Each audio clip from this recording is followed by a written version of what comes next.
This is Cerebral Cinema. Movies of the mind. The Adventures of Sam Spade, Detective.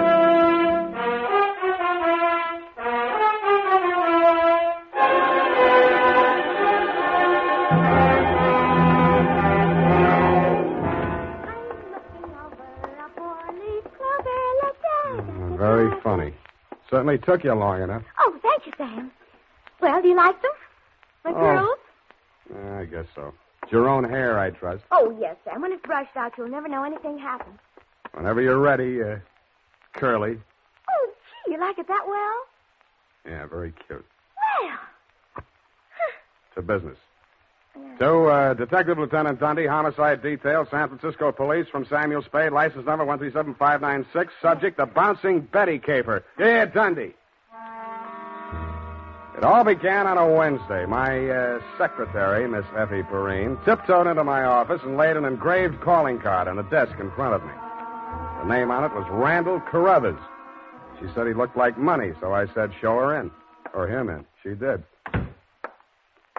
Good morning, sir. Do you wish the morning paper? Thanks, I've read it. Dear me.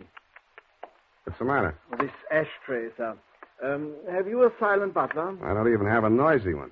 Oh. In all my years of service, it has been my constant endeavor to keep things neat and tidy, down to the smallest detail. I see. Well, if it bothers you, just dump those butts into the wastebasket. Very well, sir.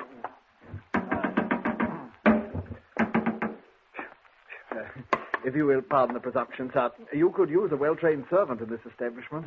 Wastepaper baskets clean and empty at all times. Never allow refuse to accumulate. That's not refuse. That's this month's bills. So I noticed, sir. I also noticed that you have not opened them.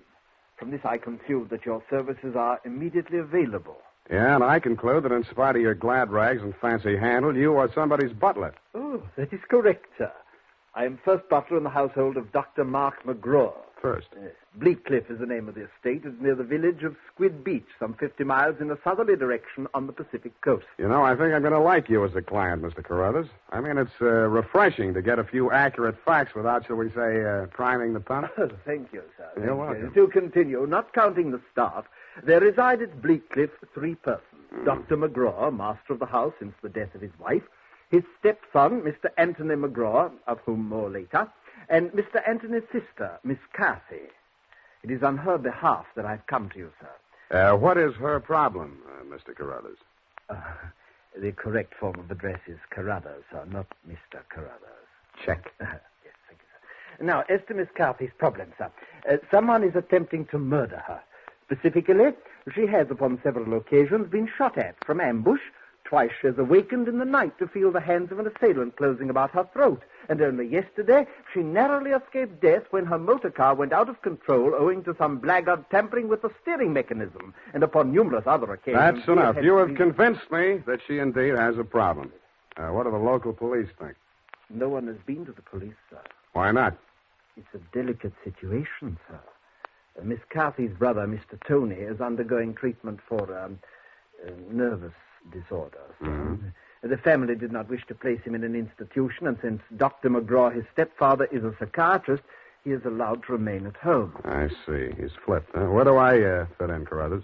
Well, sir, if a reputable gentleman such as yourself were to come to Bleakcliff and witness these persistent attempts upon that girl's life, perhaps they could be forced to put the boy away where he belongs. It's possible. I'm willing to try.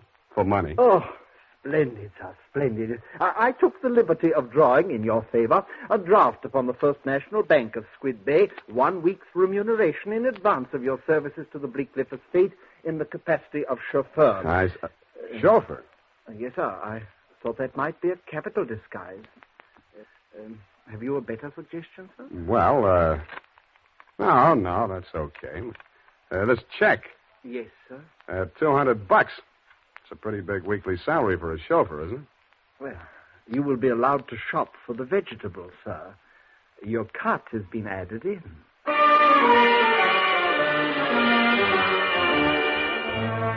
I told them I didn't know one vegetable from another, that I was a lousy driver, and in more time than it takes to tell, I was installed at Bleakcliff in a room above the garage and told to wait there until summoned.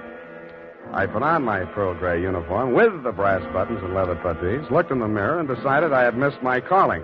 But not by much. Nothing happened for nearly an hour, and then I got my first buzz. Yeah, I mean, garage. Phillips, the car, quickly. The main entrance. Keep your motor running. I have him locked in the living room, but he's breaking out. Okay. Yes, miss.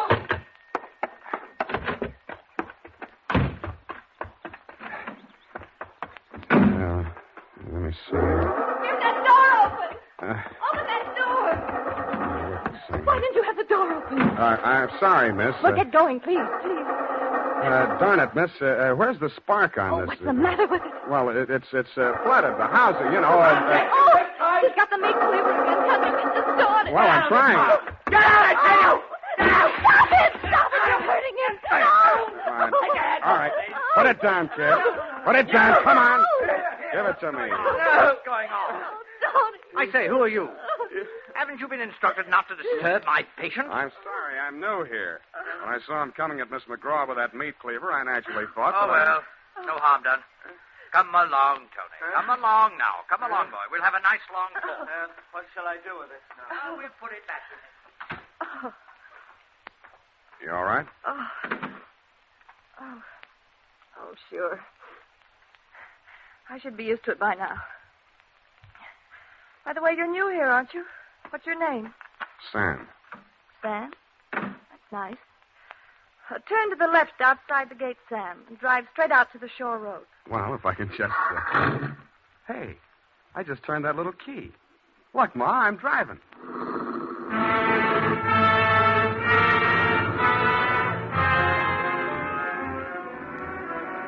I adjusted the rear view mirror so that it showed more of her and less of the rear view.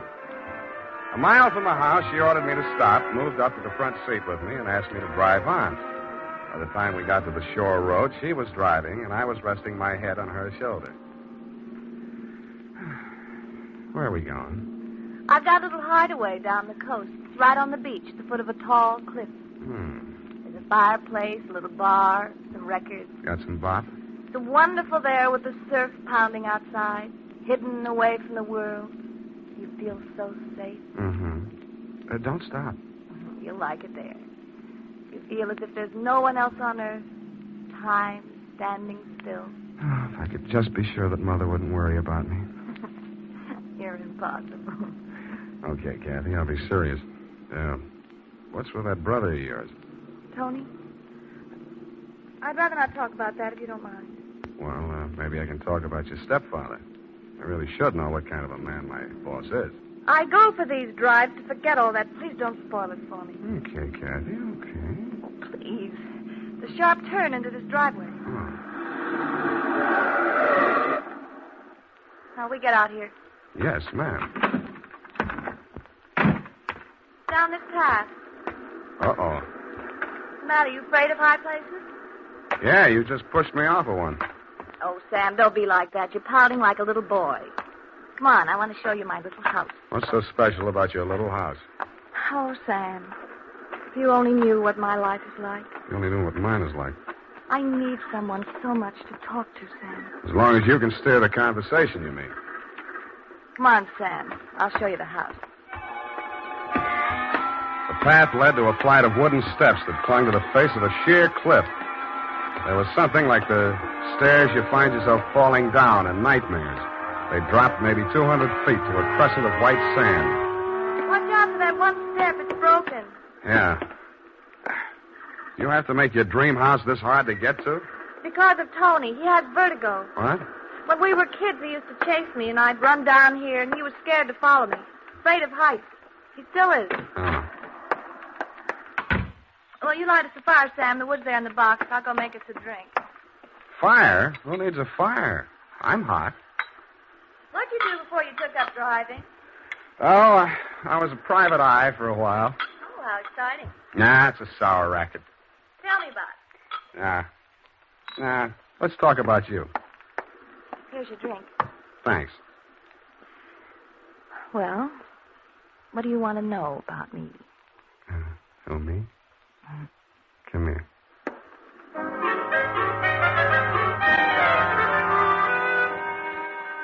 The scent she was wearing was 20 carat, but the story of her life was heavy melodrama.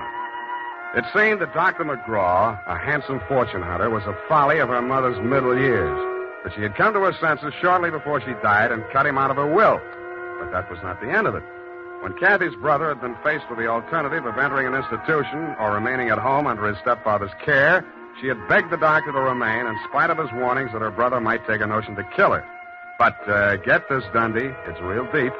In spite of visible evidence to the contrary, she was convinced that her brother was not out to kill her, but that the doctor was. I couldn't sell myself on that part of the yarn, but she looked so awfully pretty while she was telling it.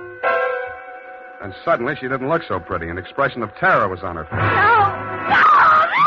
Get down! I rolled her onto the floor and kicked the lamp out. By the glow of the embers in the fireplace, I could still see the gleam of the gun barrel shoved in through the broken window. I hoped he couldn't see so much. I knocked over a chair to give him something to shoot at. He was already halfway up the face of the cliff on those rickety wooden stairs. At the top, he turned and looked back. Who was it? It was Mark, wasn't it? The doctor? You know better than that. It was Tony. I thought you told me he was afraid of heights, couldn't come down those stairs. He never did before. Don't you believe me? Yeah, Kathy. I may wind up believing the rest of your story.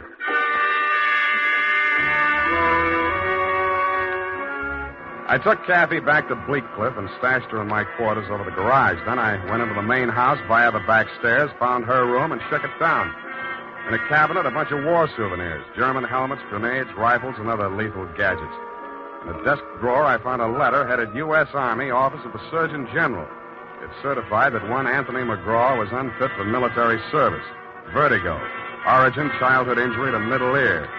Downstairs in the library, I found a shelf of medical books. Vertigo.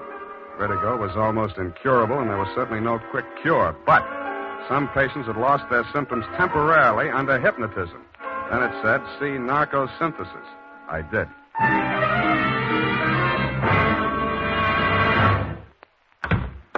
Oh, Spade. I beg pardon, sir. Mr. Spade. Whatever are you doing in the butler's pantry, sir? Looking for a butler. Namely you, Carruthers. Oh. May I serve you, sir? Yeah. How do I get an interview with Dr. McGraw? Well, sir, I should... Oh. Strange. After all my years of service, I still start at the master's summons. Hey. You did it again. Well, I'm sorry, sir. I'd better see what Dr. McGraw wants. Forget it. I'm answering this one. You're not going to drop your disguise, sir. Why not? Who am I kidding, anyway?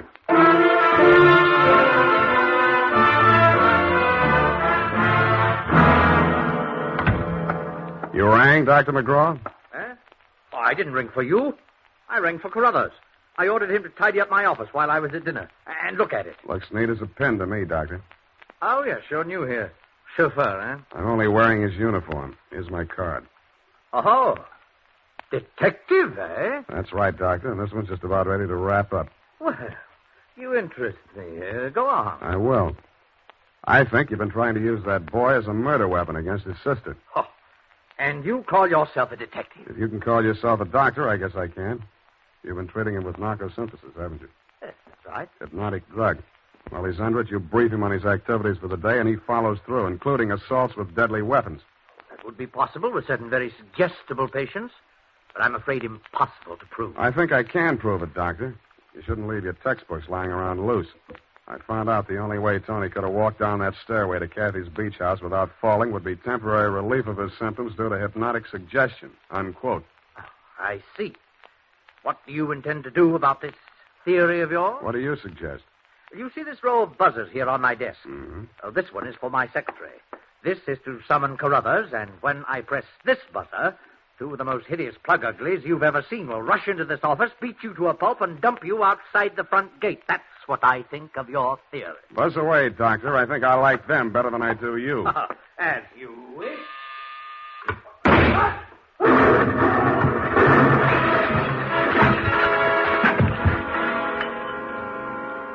From where I was on the other side of the room, I didn't know what had happened at first. All I saw was a lot of paper gushing out of the wastebasket. The doctor sure was dead. His midsection was perforated like a shower drain. And in the wall, spanning out around the end of the room, about a yard up from the baseboard, there was a straight line of holes. I dug into one. What I took out wasn't a bullet. It was a perfectly round steel ball. Then I remembered the wastebasket, the paper flying out of it just before the explosion. In the bottom of it, I found the answer. The base of a steel mechanism with German lettering on it.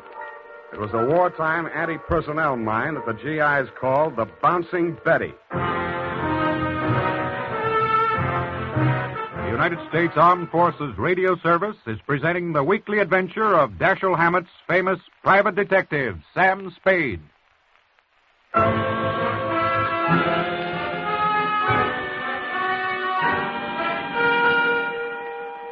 I didn't wait for the Squid Beach law to arrive. Who could? I went straight back to San Francisco.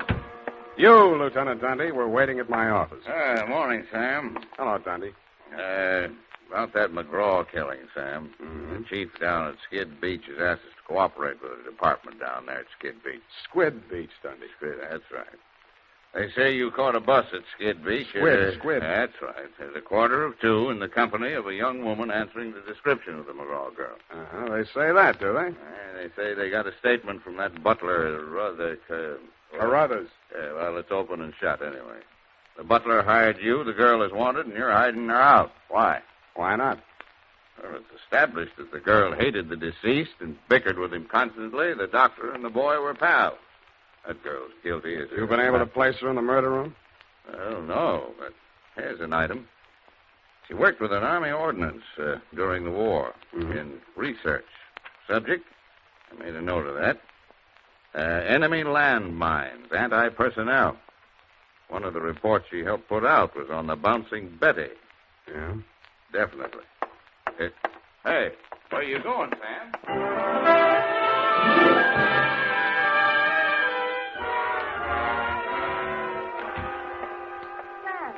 Sam, it's been so lonesome cooped up here all day. Why didn't you tell me you were with Army ordnance during the war? Well, I don't know. I suppose I thought it was unfeminine or something. Try again. All right, I'll tell you the truth.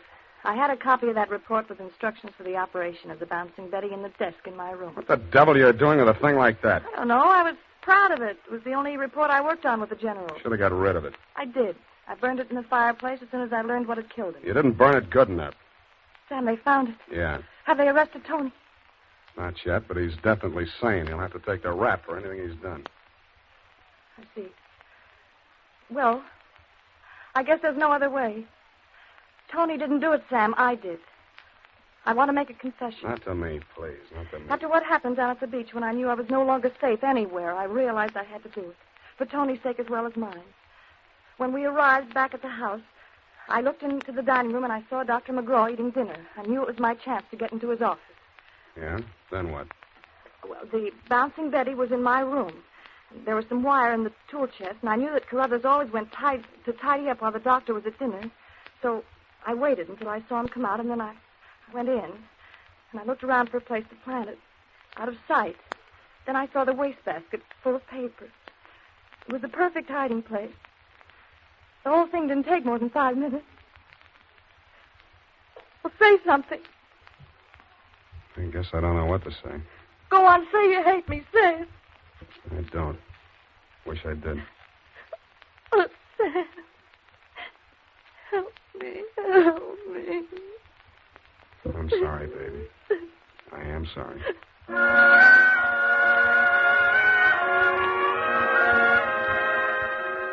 I don't know how long we sat there. I held her in my arms until she cried herself out, then we just looked at each other. I knew if I put it off another minute, I wouldn't call you at all, Dundee. So, with my arms still around her, I reached for the phone. Homicide. Lieutenant Dundee, this is Sam Spade. Lieutenant Dundee. Hello. Hello. Give me that. Lieutenant, this is Catherine McGraw. I wish to make a full confession in the murder of my stepfather. I walked out while she was still talking to you, Dundee. I knew she'd wait for you, and I didn't want to be there when you took her away. As I walked over to my office, everything she'd said kept coming back to me. I could see her sneaking into her brother's room and getting her contraption out of the cabinet. I could see her hiding behind the door until Carruthers came out after tidying up McGraw's office, dumping ashtrays, emptying wastebaskets. And that's as far as I got. I went back to my office to wait. And sure enough, 20 minutes after the papers hit the streets with Kathy's confession, the door opened and he came in.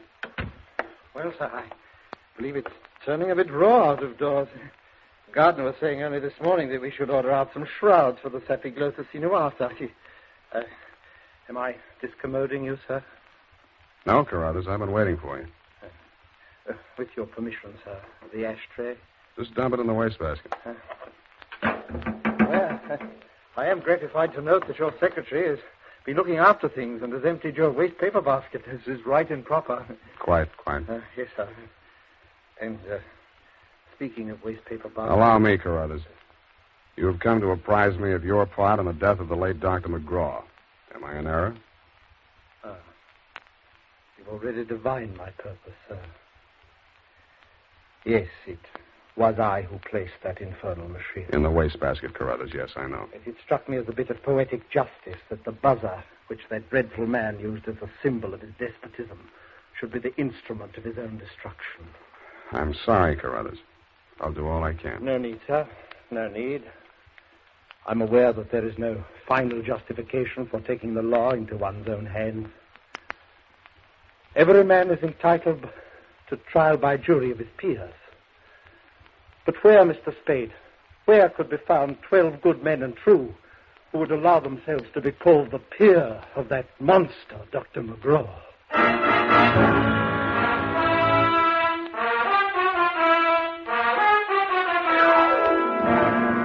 Period. End of report.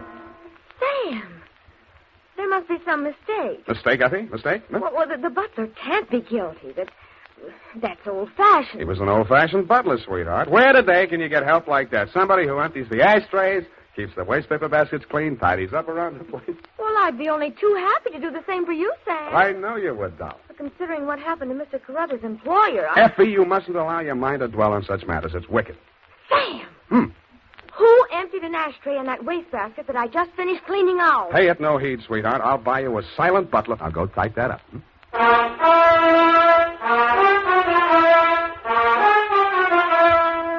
it is, Sam. I hope I haven't made any mistakes. I'm in such a hurry. Whatever did you do to your hair? Well, I brushed it out, Sam. What happened to the pin curls? I told you, Sam, when it was brushed out, it wouldn't be noticeable.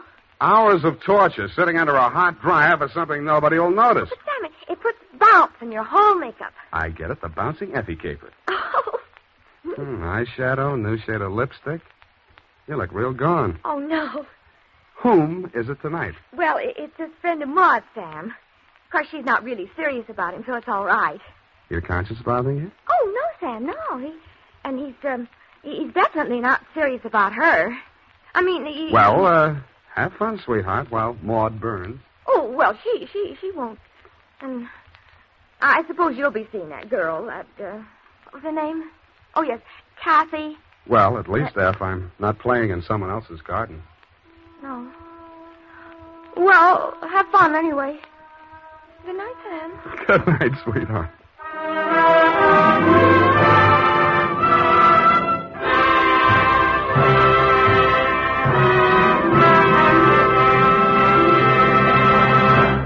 The Adventures of Sam Spade, Dashiell Hammett's famous private detective, are produced and directed by William Spear. Sam Spade is played by Howard Duff. Lorene Tuttle is Effie.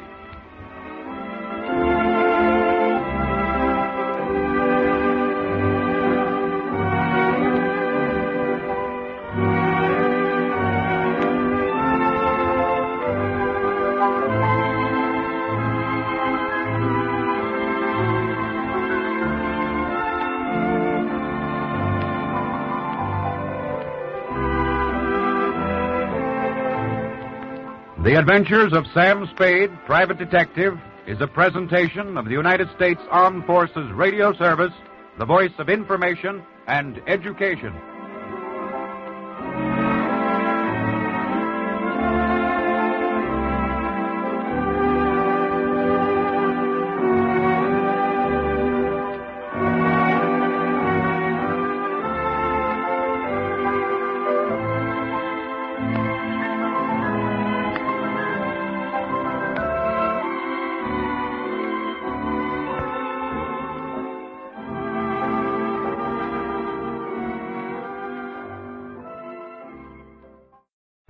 The Adventures of Sam Spade, Detective.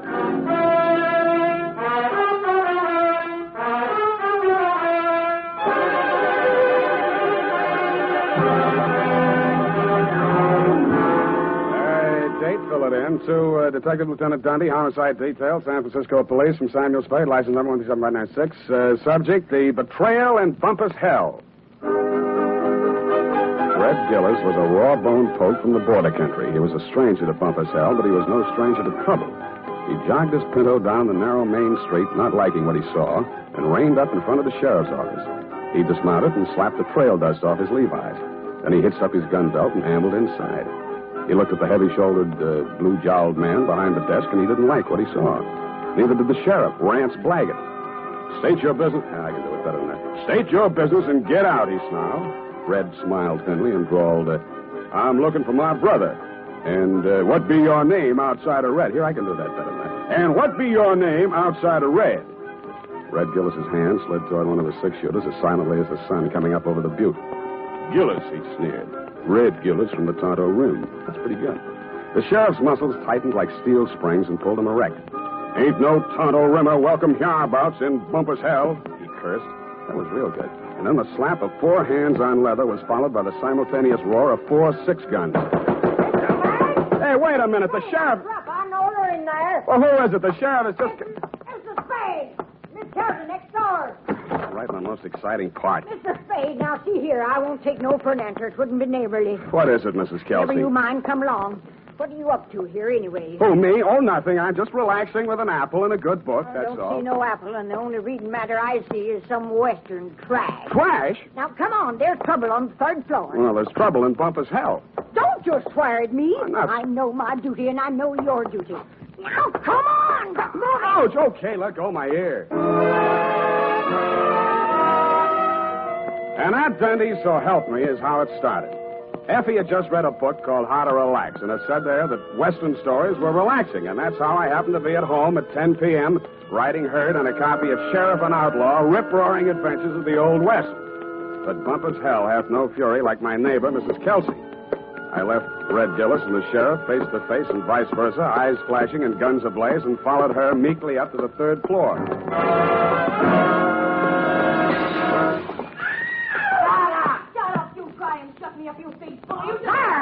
Sorry, hear that? Been at it for 3 hours they have. Won't be a stick of furniture left in the room, less than there's top. You speak to them? Did I speak to them?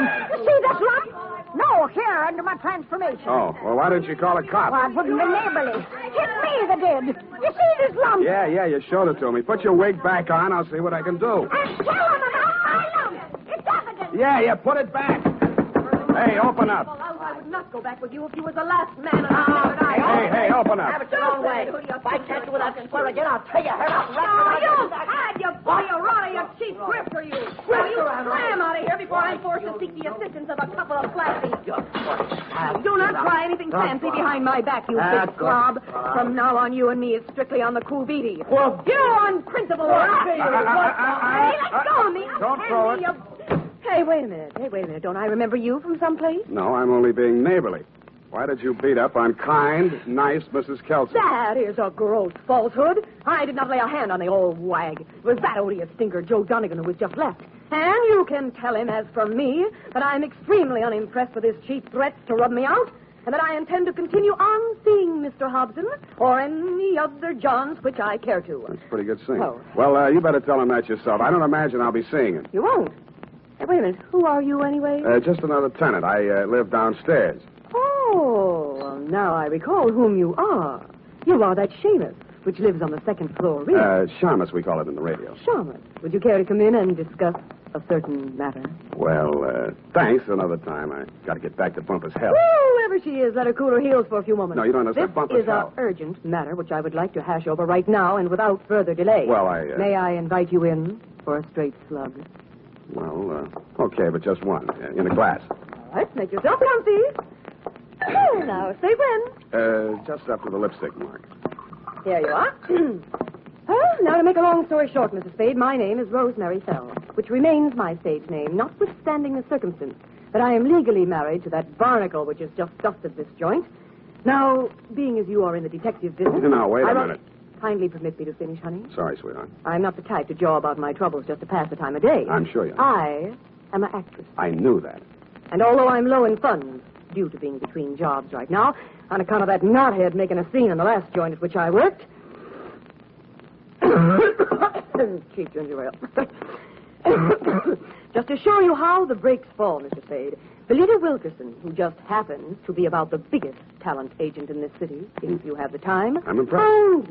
phoned me on the telephone, and arranged an audition.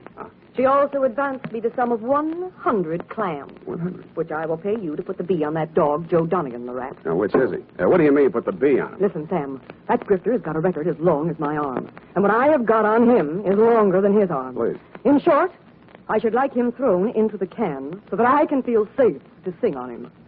Look, Rosemary, so you had a fight with Joe. You're sore. You want to pay him off. Now, Right. why don't you just wait until morning and see how you feel Sam, then? listen to me. If that knuckle duster remains at large, I will be feeling no pain. Now, I know that from my flamboyant manner, you'd never guess it. But that is only the actress in me.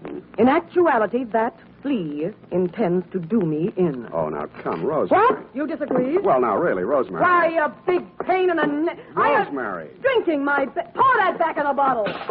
Go on, put it back in the bottle. Well, I'll be going now. Only trying to be neighborly.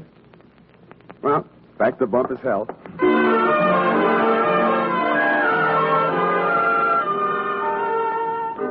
Rance Blaggett, the smoking Colt still gripped in his hairy fists, suddenly pitched forward like a fallen Joshua tree at Red Gillis's feet. Red leaned over with a thin smile playing at the corners of his mouth, not liking what he saw, and lifted the badge off of Blaggett's cowhide vest and pinned it on his own. Bumpass hell had a new sheriff. Hey. Then I heard it. It sounded like a man sneaking up a fire escape. I went over to the window, raised it, and looked up. I didn't like what I saw. An overcoated figure reached the third-floor landing and stood silhouetted against the lighted window of Rosemary's apartment. He was about the height and weight of that rat, Joe Donegan. By the time I'd rolled out the window onto the fire escape, his right hand had come out of his coat pocket. Donegan! Donegan, watch it!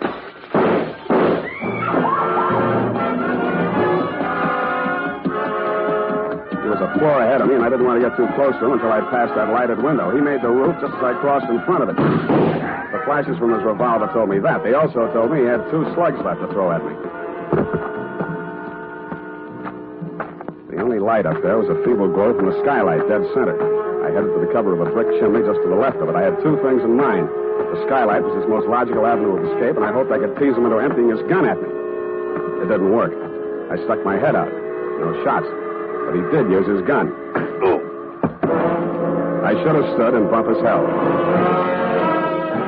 The United States Armed Forces Radio Service is presenting the weekly adventure of Dashiell Hammett's famous private detective, Sam Spade.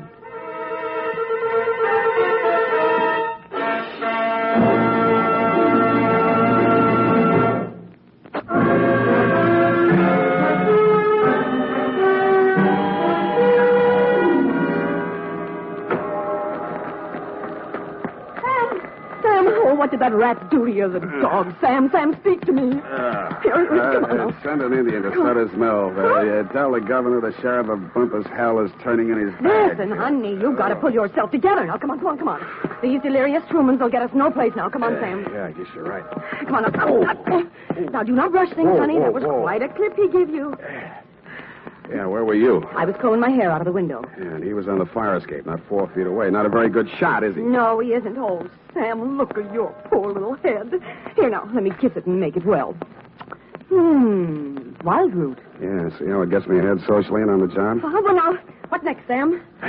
Rosemary, I am going to the top now. My dander is up. Let's have a moment of silence while I put through a call to Lieutenant Thomas Dundee of Homicide. It took your boys less than an hour to locate Joe Donegan and haul him in, Lieutenant. Rosemary's charges were not enough to hold him on attempted murder, and all I could identify was the back of his neck. But you were good enough to bag him anyway, so Rosemary and I could relax. I went downstairs to bed and started chapter 4. Aha. Red Gillis didn't trust Curly Mallard, the foreman of the Crooked S. Aha.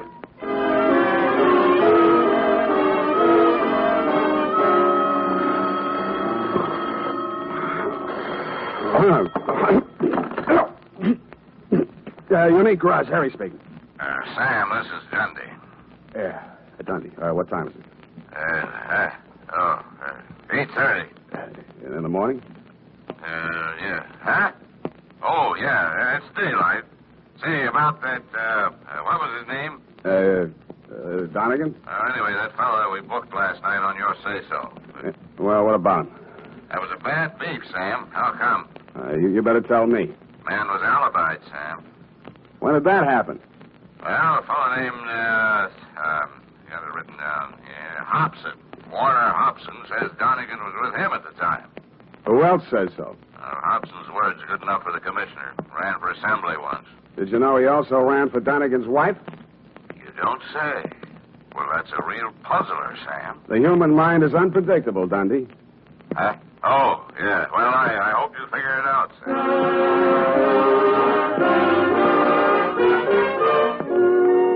While I was shaving, I thought and thought. I wondered what Red Gillis would have done if such a situation had cropped up in Bumpass' hell. A thin smile began to play around the corners of my mouth as I climbed the stairs to Rosemary's apartment. When I got there, I didn't like what I saw.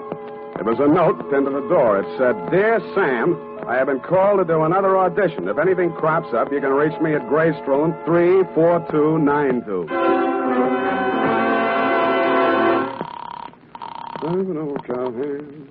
The Belita Wilkerson Talent Agency? I want to speak to Rosemary Fell.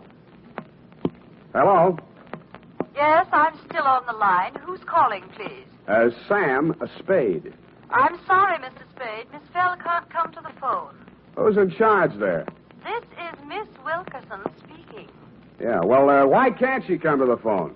She's in the middle of her audition. Well. Is there any message? Yeah. Tell her Donegan's out and it's Hobson's choice.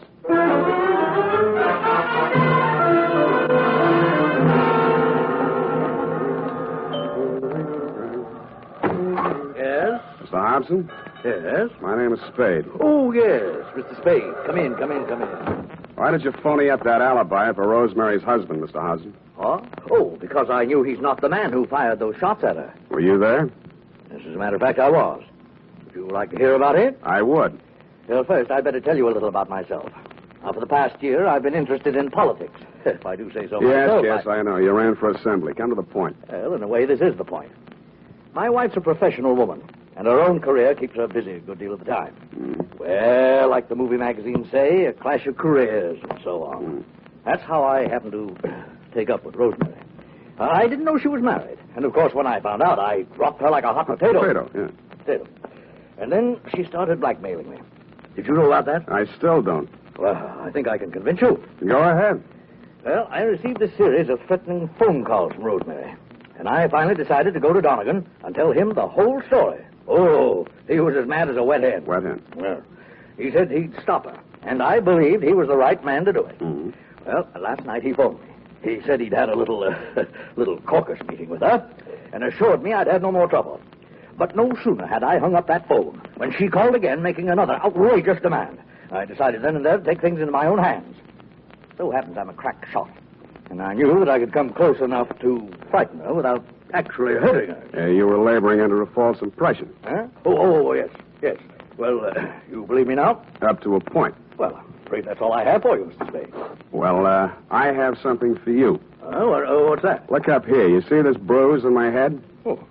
Well, all in the game, you know. Touché. Now, hold it. I only... Lie still. I'll get it. Yeah? This is Rosemary again. Listen, I want to talk... You cheap ward healer. If you don't have that dough for me tonight, I will have no other recourse but to smear your fat puss all over the front pages. Yeah, look, Rosemary... And I am just the individual to do that. You may think you are a wolf in sheep's clothing, but in my opinion, you are nothing but a worm. Yeah, well, look... Goodbye, you rat. And rat. Hey, Rosemary. Hello. Nuts.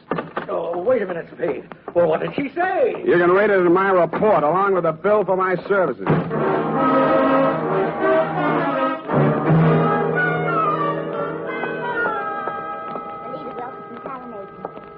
No, I'm so sorry she isn't in.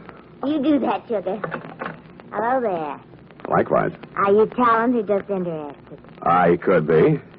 In the meantime, is Rosemary Fell still here? Did you have an appointment today? Yes, honey. I called this morning. She was here then. You must be mistaken, No. darling. The office didn't open till noon today.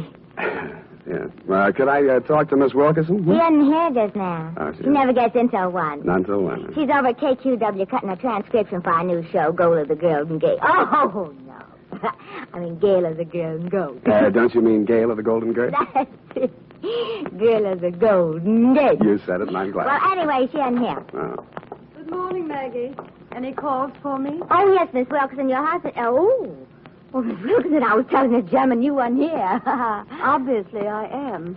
Did you have an appointment? I talked to you on the phone this morning. Spade. Oh, Rosemary's friend. Well, you might talk. She'll be out in a moment. What a distressing business that was last night. Rosemary tells me you saved her life. Well, that's a slight exaggeration. In fact, the whole thing was a mistake. Oh, really? I understood that... Oh, here she is. Rosemary, here's your friend. Sam, I ever glad to see you. Yeah. What's the matter? Plenty. Oh. Well, thanks loads, Miss Wilkerson. I hope the recording is better on this one. I'm sure it is, Rosemary. We'll call you when the client makes up his mind. Oh, well, thanks again. Come on, Sam. Goodbye, Mr. Spade. Goodbye. Sam, what is this new development that appears to be griping you? Why didn't you tell me you were shaking Hobson down? Uh-huh. And who's been feeding you this pile of gross falsehood? Look, Rosemary, you may be an actress, but with me, your audition is over, and you did not get the part. And just what are your future intentions in regards to me? None whatsoever. I'm sorry I ever met you, and I'm going back to Bumpass hell. I went back to the office, swiveled my chair into a comfortable position, opened the February number of Sheriff and Outlaw to page 112, Betrayal in Bumpass Hell, Chapter 5, Stampede. It was disappointing. There was a lot of stuff about bawling cattle and dust clouds and Flo and Curly standing on top of a butte, not liking what they saw, when somebody yelled, Stampede. Red Gillis was riding ahead of the cattle, and his horse stepped into a chuck hole, and he sprained his ankle. Red of the horse, it didn't say which. But Red was lying prostrate in the path of the avalanche of tossing horns, not liking what he saw. Hold it a minute. Let's see. Continue on page 113. Learn to be a private... hello. Spade, this is Hobson. Come out here right away. Something terrible has happened. Such as? Rosemary is here, and I think she's dead.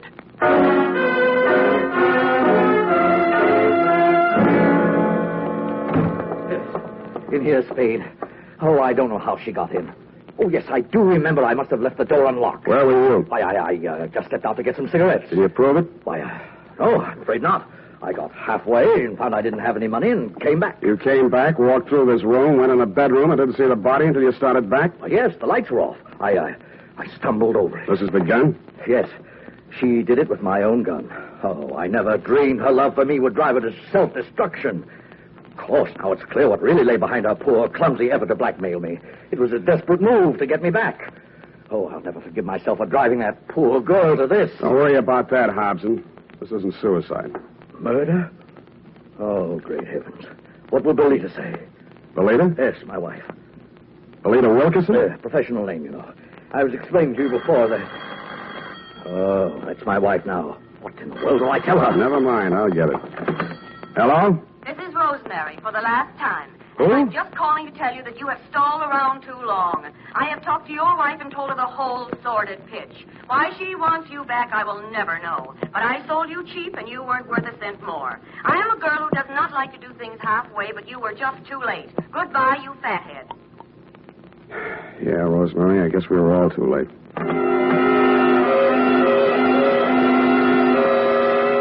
I called you, Dundee, and then, like the rat I am, made off with your prize suspect before you and your boys from Homicide arrived.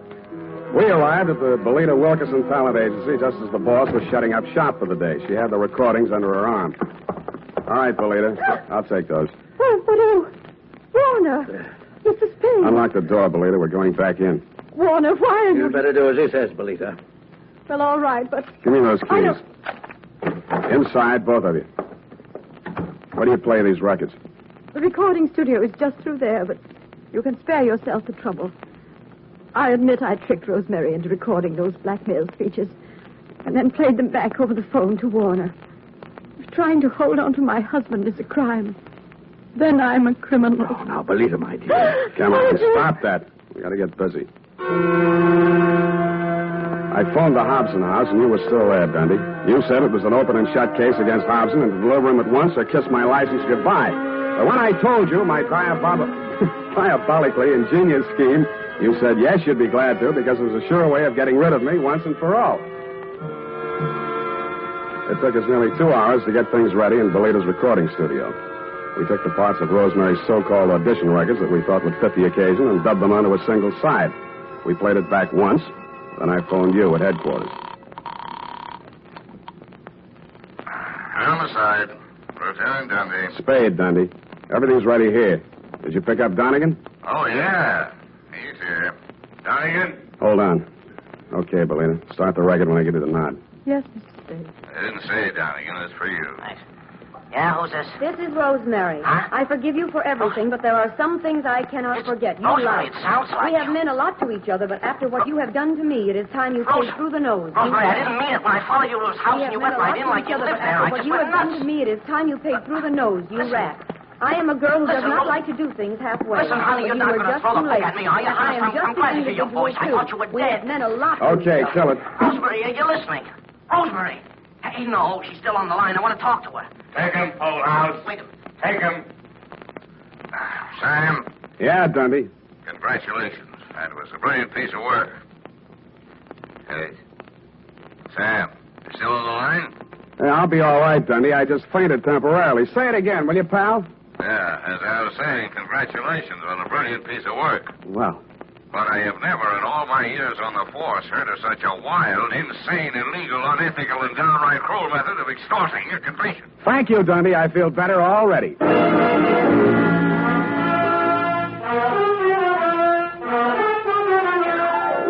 Period. End of report. But Sam, what happened? Effie, I thought I had made that abundantly clear. No.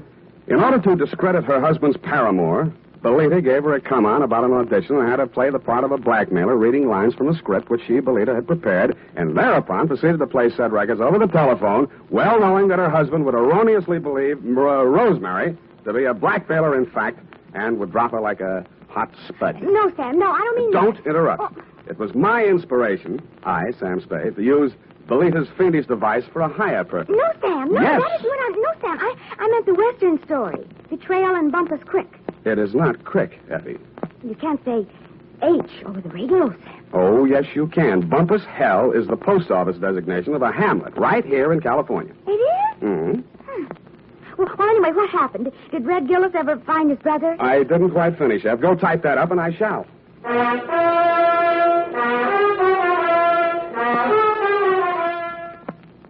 Well, here it is, Sam. Oh, Sam, what's the matter? You don't look at all well. Can't be. It didn't happen. It's a misprint. That's what it is. What, Sam? What? Maybe the writer was tired. Oh, Sam, it's only a story. That's what you think. Well, did Red Gillis find his brother? I won't tell. Oh, no, Sam, now don't be childish. Oh, well, all right. Remember the sheriff he shot on page 1? What? Yeah, it turned out to be the new schoolmarm. Oh, how ornery. A woman, huh? Nice. Get off. Good night, sweetheart. This is the United States Armed Forces Radio Service, the voice of information and education.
Spade, detective.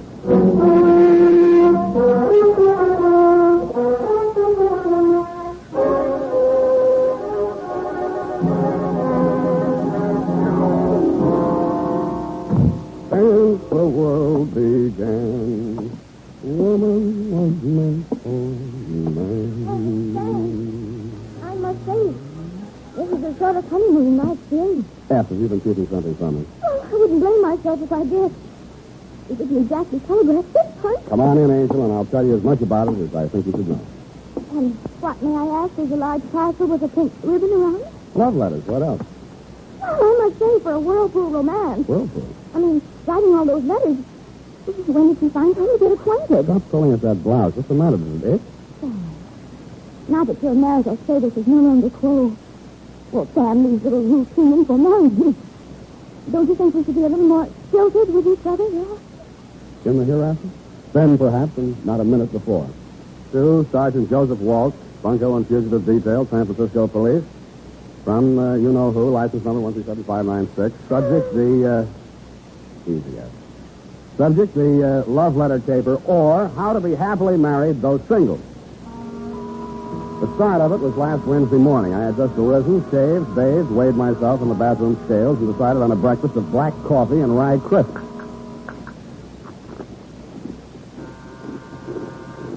Noisy stuff. Oh. Special delivery. Sign here. Oh, hold this, will you, Sonny? Yeah, what do you call this? Some kind of Italian soda cracker? Rye crisp, low in calories. Take a bite. Oh, You could okay. lose a pound or two yourself. There you are. Eat the change. Thanks. I'll smoke it after dinner.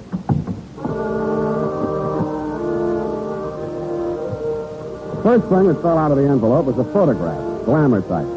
It was inscribed, to Sam, body and soul, Ella. The letter was in the same tone of voice. Sam. Oh, Sam, my darling.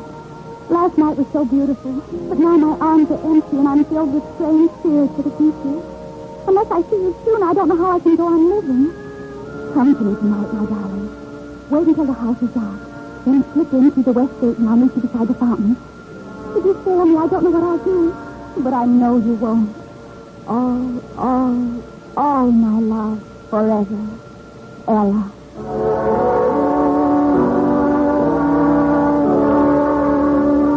I read it over again, looked longingly at her picture, and shook my memory down.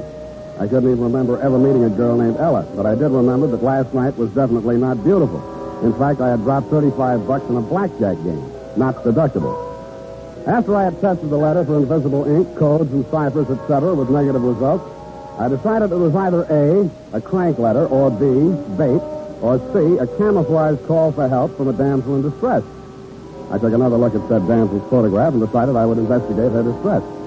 I then phoned my secretary and told her to look up the night bus schedule to Atherton, the return address on the envelope containing said love letter.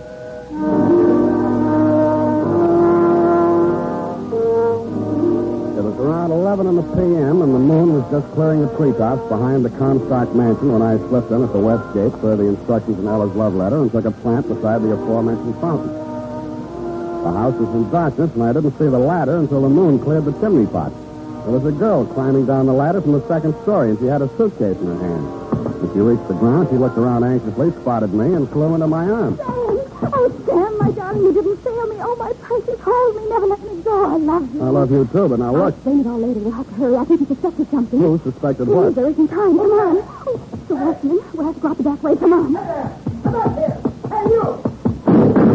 Hey, hold it. Get down. No, let me go. We gotta get out of I here. said get down. Oh. Get up. What's going on down there? Oh, a couple of prowlers with the Comstock. They had a ladder up to the second story, the hall window. But I scared them off. Oh, not all. Well, let's have no more shooting. I'm trying to shoot. Come on. It's our last chance. If you look in that room, I love you. I love you. What room? Wait, in my room, of course. Where are you planning on going? Anyway, just so I get away from him, I love you. I love you. Who's him? My uncle has been holding me prisoner in that house. Oh, come now. I tell you, he's insane. He'll kill us both if we're caught, so please, come on. I went because A, I don't like being shot at, and B, there was a wild possibility that she was indeed a fairy princess on the Lamb from the Dragon. I discounted half a B when we reached her getaway car. It was parked in the alley with a motor rental. When she insisted that I drive, I hesitated whether to head directly to police headquarters or nail her the stupid way.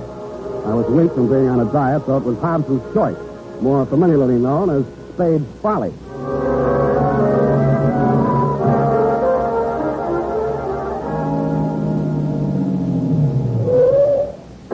What is this place? It's where I live. You wouldn't lie to me. Not about that. Look at the address. Your love letter arrived here. Come on. Here, let me carry your bag. No, it's all right. I'll carry it. Come on. It's okay. No cops, no booby traps. Now, let's have a look at that suitcase. No, you must Come on. Give it to me. No, you can't. Why not? Because you get the wrong idea. Oh. Well. What have we here? I knew you'd get the wrong idea. The only thing you seem to have missed is the Hope diamond. That jewelry is mine, every piece of it. Uh-huh. It's all I have in the world. Poor kid. Let's see now. Diamond bracelet, not more than 10 grand. Emerald necklace, second hand, of course. All sold, I don't imagine this stuff will net you a penny more than $100,000. I know, but I'll just have to get along as best I can. I don't have any money of my own. Yeah, why did you write me that crazy love letter? Because my uncle reads all my mail. And I didn't want him to know I was hiring a detective. Why did you? I couldn't very well walk around with all these jewels without some protection, could I? Oh, my uncle, he followed me here. Suppose it's the cop. Oh, no, it's he. I know it. Where can I hide? In here? Don't you have a bedroom? Yeah, but it has a window and a fire escape in here. Go on. Go on. Spade? Yeah. I suppose she's told you about me. You or Uncle? Oh, good heavens, no. I'm Stuart Mason. I'm her fiancé. Or was, till she ran away with you. Maybe you'd better step inside, Mr. Mason. Thank you. Sit down. I'd like to... No. I just brought a few things I'd like to leave for Ella. Here. This bundle of letters. Love letters to me. I suppose she'll want to destroy them. Now, wait a minute, Mr. Mason. Don't jump to any rash conclusions. I saw her come down the ladder. I saw her throw herself into your arms. Yeah, but... I can't blame her. I've been a coward. I told myself it was for her own sake that I discouraged her from escaping with me. But now I know that, well, it was at least partly fear for myself. But I might die as the others did. Yeah, but, what others? The men she's known. They've all died under mysterious circumstances, and didn't she warn you? Well, all she told me was that her uncle was insane and wouldn't let her out. Crazy like a fox. As long as she remains unmarried, he controls her money. $3 million of it. Uh-huh. Well, only the brave deserve the fair. Alas. If you'll just give her these letters and tell her that You, tell her yourself. Come on out, Ella. Stuart, why did you come here? Your letters, my dear. And I wish you every happiness. Stuart. You too, old man. Good night. Oh, Stuart, darling, I can explain everything. Don't try, my dear. Stuart, come back. Hey, Ella, your jewelry. Your love letters. Hey, we'll take care of those letters, Spade. Keep the gun on him, Riley. Inside, you. Over there, sweetheart. What do you want? Spade, I've been aware for some time that you've been carrying on a surreptitious love affair with my niece. Look, Mr. What's Comstock. him, Riley? Don't worry, Mr. Comstock. I advise you against trying to jump him, Spade. Why should I? You're both nuts, but not crazy enough to take a shot at me here. Try me and see. I wouldn't waste the energy. I haven't made a penny on this caper so far, and it doesn't look like I will. Ha! Not a penny, he says. The king's ransom and jewels extorted from a foolish, lovesick girl. Oh, how did I manage that? Don't you play the innocent with me. This packet of love letters will satisfy the police. Blackmail. You're crazy. Those letters weren't written to me. You deny that Ella has ever written you a letter? One too many. In fact, one. Well, how do you explain these? Darling Sam. Sam, my dearest one. What? Sam, my great, big, beautiful detective. Dated last October. Hey, let me see those things. I told you not to move. Yeah, so you did. Well, what now?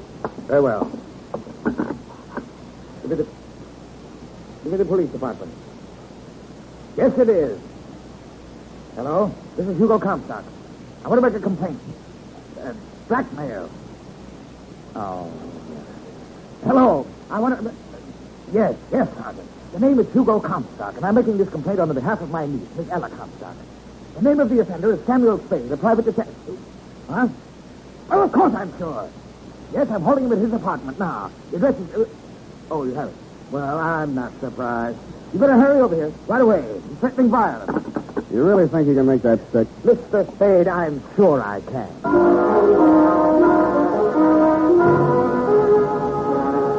Dirty words and foul imprecations were forming on my trembling lips. But he had letters from his niece to one Sam, a great, big, beautiful detective. And I had the jewels, and before the night was over, Sergeant Walsh, you had me. Booked, bothered, and bewildered.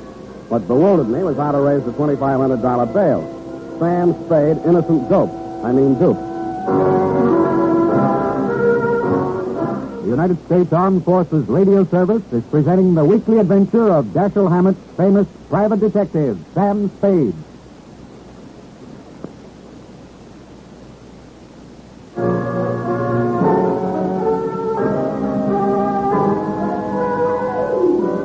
Up the Times for my breakfast of rude prison fare. They didn't serve any rye crisp, but what they did serve was even less fattening.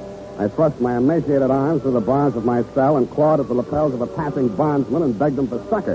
He says I didn't need any because I was it. I hurled him aside and sat down to think. About then, you, Sergeant Walk, hove to in front of my cell. Okay, Sam, get moving. You're free. Gee, thanks. Who stood my bail? Great kidder, aren't you? Sergeant, am I to understand that the charges have been dropped? Get out of here. All right, I know when I'm not wanted. Mine not the reason why. And don't come back. Your inhospitable words cut me to the quick, Sergeant, but I bit my lip, swallowed my pride, very low calorie, and strode bravely out into the sunlight a free man. I fought until I bought a newspaper. Right there on page 1, it said, Heiress reveals secret marriage to private detective. Blackmail charges against Sam Spade dropped. All a mistake, says Uncle. Next to the item was a picture of Ella leaning over a hot stove in my kitchen. It was captioned, Surprise bride prepares breakfast for incarcerated mate. We'll keep things hot for him, says Mrs. Spade.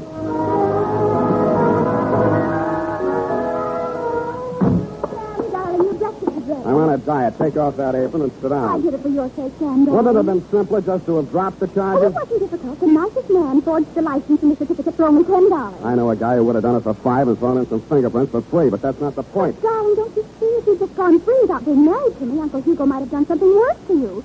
Like kill you. Nuts. Who are these ex-admirers of yours who are supposed to have been knocked off by your uncle? Name 3. Well, there was Ralph Bettington. He died of vapor loss. Of what? It happened in the mountains. Something went wrong with his car, but they couldn't prove it because it blew up and burned after it went over the cliff. And then there was poor Freddie Puss.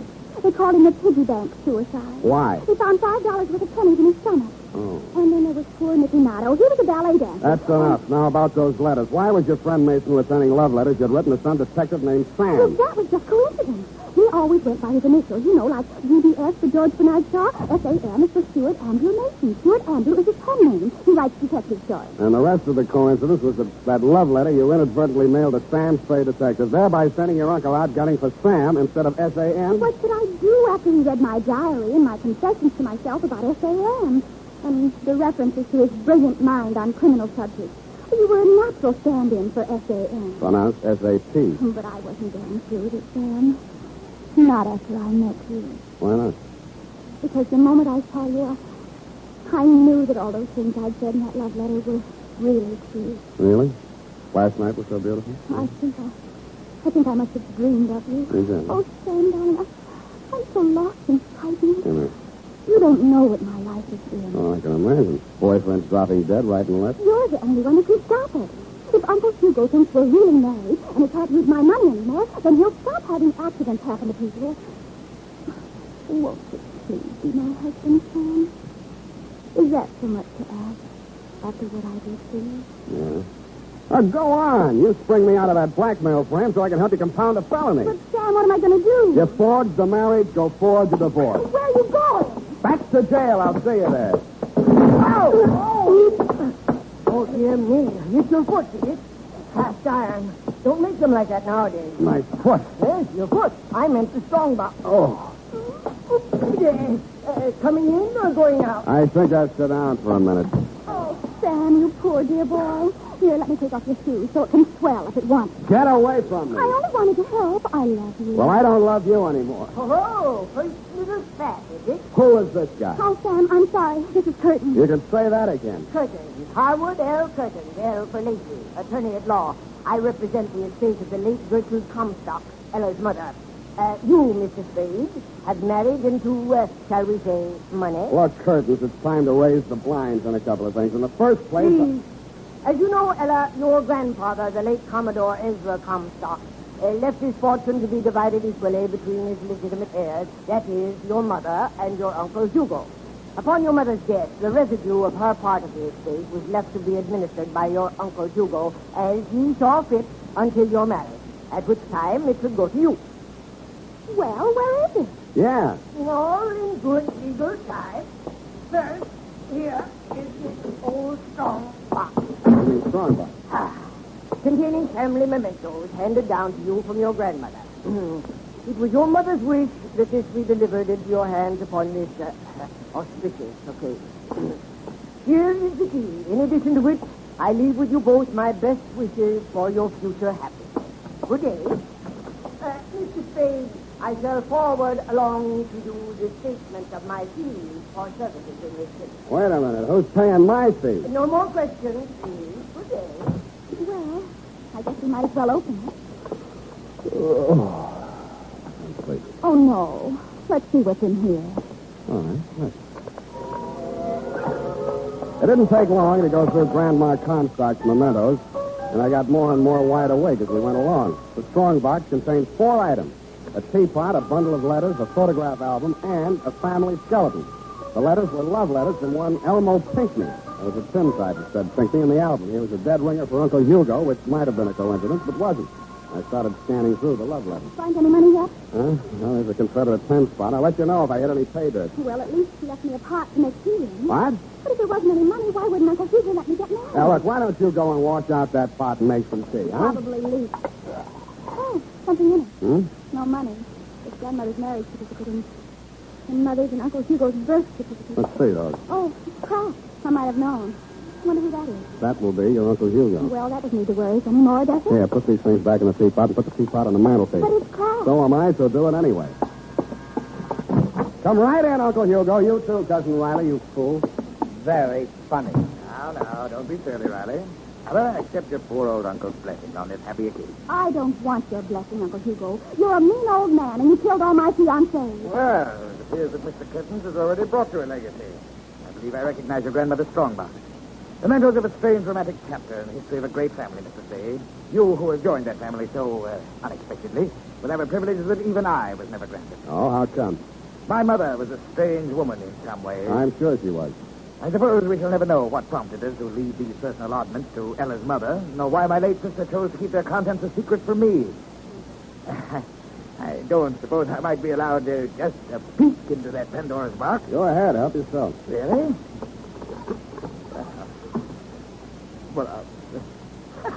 There's nothing but a photograph album and a bundle of letters. Love letters, Uncle Hugo. They seem to run in your family. Would you like to read them? You have no objection, Ella. Why should she have? And I can give the whole story to you in a nutshell, Uncle Hugo. It seems that Grandma Comstock fell in love with a handsome rascal named Pinckney, a deserter from the Confederate Army, and eloped with him to New Orleans. The family pursued her there, had Pinckney arrested, got an annulment, and whisked her back home in time for her scheduled wedding to Ezra Comstock. These letters were written to her by Pinckney while he languished in prison awaiting court-martial. Here's the last one. Read it for yourself. Oh. Lydia, my darling, in a few hours I face a firing squad. Please, no tears, no regrets. I'm glad that you are married to a man who is worthy of you. Comstock will be a better father for our child than I would ever have been. Farewell, my love. So that was the secret. Nothing so extraordinary about that. I think it's very tragic. Think of her married to a man she didn't love, about to have a child, and her lover facing a firing squad. Nonsense. Sentimental nonsense. Well, what do you know about such things? I should know a little. After all, I was that child. Oh, I'm sorry, Uncle Hugo. Oh, wow. Fine old piece of clothes. What? This teapot. I don't remember seeing this here before. Just something I picked up in a junk shop. It's a very rare piece. You mind if I look at the mark? Go ahead. Indeed. Genuine example. Pity crack. Oh! Now, that was clumsy of me. Well, there's no good saving the pieces. I'll just toss them in the fire. Wait a minute, Comstock. I'll take care of it. Oh, it's no trouble. Well, what's this? It's your birth certificate, Uncle Hugo. That. Oh? What are you going to do with it? Put it back where it came from. Riley. Yeah, Mr. Comstock. Spade, I'm going out of here, and I'm taking that strongbox with me. And don't think I won't kill you to get it. He will, Sam, just as he did the others. And you too, if you don't shut your trap. Hand it over, Spade. Sure. Come and get it. Okay, let's have it. There you are. Riley, what's wrong with you? My foot is broken. Oh! Sit down and rest it. Hold it, Comstock. I've got the gun now. Well, Spade, seems you've won the day. How does it feel to be a rich man? You'll have to tell me, Comstock. The reports of my marriage to your niece are slightly exaggerated.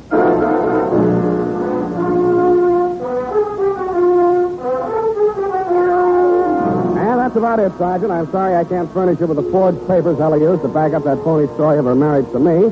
A fire broke out in the wastebasket, and I accidentally dropped him into it. As for Comstock and his gunful Riley, I will gladly press charges against them on the blackmail frame until homicide decides whether there's a case against him on the mysterious deaths of Ella's previous fiancé. Period. End of report. But, Sam, why? Why, what, Eth? If you want that old crap teapot. Well, because grandmother's love letters plus the documents on that teapot prove that Hugo was not a Comstock, but a Pinckney, and hence not entitled to one red penny of the Comstock fortune, which was left, if you recall, to Grandpa's legitimate heir. Well, who was? Entitled, I mean. Ella. But if she never married, she'd never find out, you But see. she doesn't deserve it. Hmm? After making a pigeon out of you the way she did. I agree, sweetheart, but how else could she afford to pay my fee? Well, I certainly hope you so. I fully intend to. Go type that up while I falsify an expense account.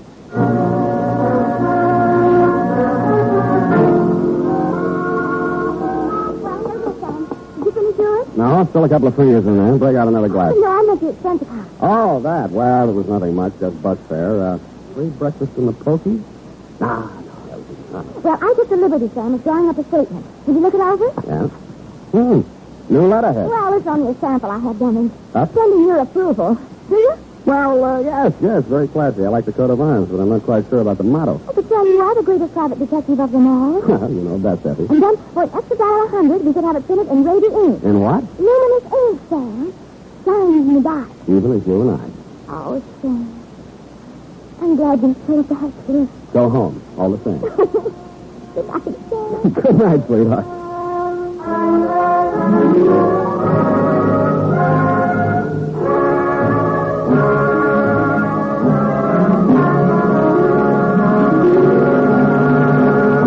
The Adventures of Sam Spade, Dashiell Hammett's famous private detective, are produced and directed by William Spear. Sam Spade is played by Howard Duff.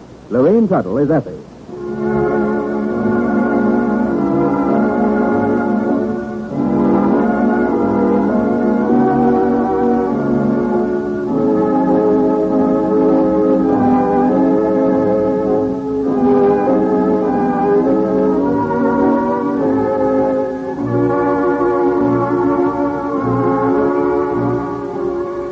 The Adventures of Sam Spade, Private Detective, is a presentation of the United States Armed Forces Radio Service, the voice of information and education.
Adventures of Sam Spade, Detective. Brought to you by Wild Root Cream Oil Hair Tonic, the non-alcoholic hair tonic that contains lanolin. Wild Root Cream Oil. Again and again, the choice of men and women and children, too.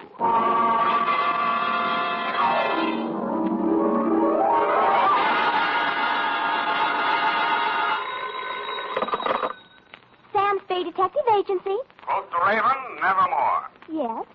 This is me. Is this Mr. Spade? Yes, but is this Miss Perrine? Oh, yes, but Why are you eating your peanut butter sandwich at this time of night? why the allusion to Poe's Raven? Was your assignment among the literati? It certainly was. There was Rowena from Ivanhoe, a lost Lenora, a no-place Ralph, and a Horace from the car off with the same name. Oh, how distinguished. Have you got a cold, F? No. Well, then there was a carnivorous plant, a hideous meat-eating specimen of the botanical world, trying to take 2 fingers off me. Well, I've got 3 fingers all poured out for you here. Ah, pretty hep. I can see you intend to be terribly amusing tonight. But even so, I intend to come right down and dictate my report on a stopped watch caper or time stood still.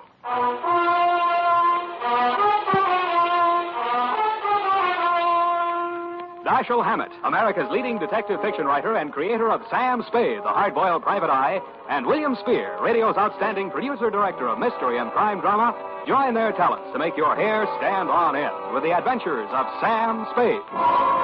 Presented by the makers of Wild Root Cream Oil for the hair. Well, in a few weeks, many of us will be going bareheaded now and then, meaning we'll have to pay more attention than ever to the appearance of our hair. The best way I know to always keep your hair in trim is to use Wild Root Cream Oil Hair Tonic. Wild Root Cream Oil grooms your hair neatly and naturally, removes loose dandruff, and relieves dryness, which may be even more prevalent when your hair is exposed directly to the wind and sun. So right away, get the 25-cent get-acquainted bottle of Wild Root Cream Oil Hair Tonic. Again and again, the choice of men and women and children, too. And now, with Howard Duff starring as Spade, Wild Root brings to the air the greatest private detective of them all in the adventures of Sam Spade.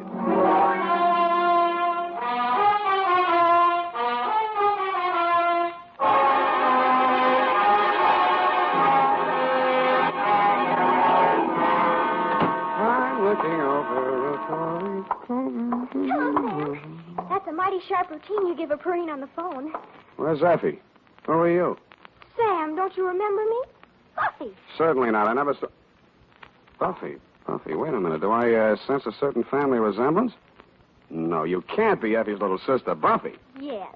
Big girl now. But thanks anyway for the tinker toys you sent me last Christmas. I'd kill myself. I intend to start having children of my own just as soon as it's practical. Where's that, Buff? She had to go to L.A. to visit a sick friend. A likely story. No, really. Chapter and verse, please. St. Joseph's Hospital in Burbank. They went to school together, and her name is Lorene Tuttle. She's an actress. Yes, I know. A very fine actress. Is it serious? I hope not for Effie's sake. They're very close. Yeah. Well, what now? You take shorthand, Buff? Sort of. Spoken like a true Perrine. Come on in.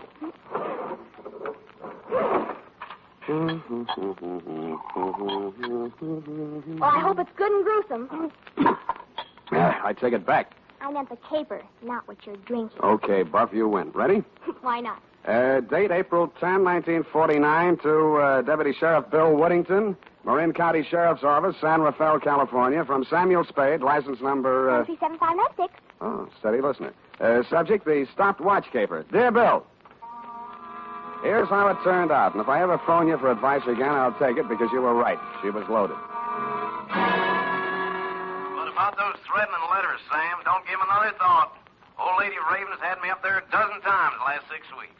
She got threatening letters, she got prowlers, but when I got there, she can't find the letters, and the way that house is tucked away in the woods, I don't think a prowler could find it. How do I find it, Bill? Huh? Well, the Gray Line bus goes right by the gate. Montana Palides Road, about 3 miles this side of Rock Spring. Oh, that sounds pretty rugged. You, say she's a crank. But she's got money, Sam. Oh, the poor old soul. And she got a niece. Oh? Yeah. Over 23, but she's stacked. The old lady's loaded, the niece is stacked. Who else lives there? Well, there's a butler. Somebody flattened his head when he was young, and he wears bangs to call attention to it. Sort of shuffles around the house. You ought to see him out in the woods chasing them old ground squirrels. Quick as a deer hound. Yeah, and Never mind. You sold me. All these marvels I have got to see.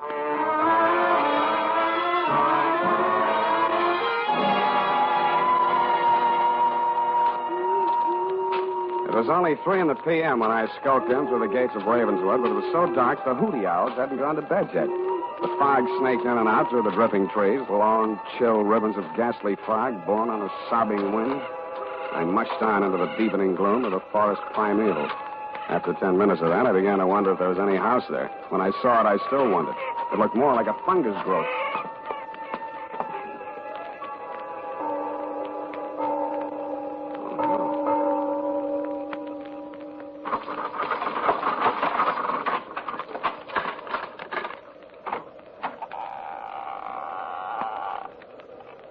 Yes? Speak of the English? It is chilly, isn't it, sir? Won't you come in? Sure, why not? Yes, I expected that.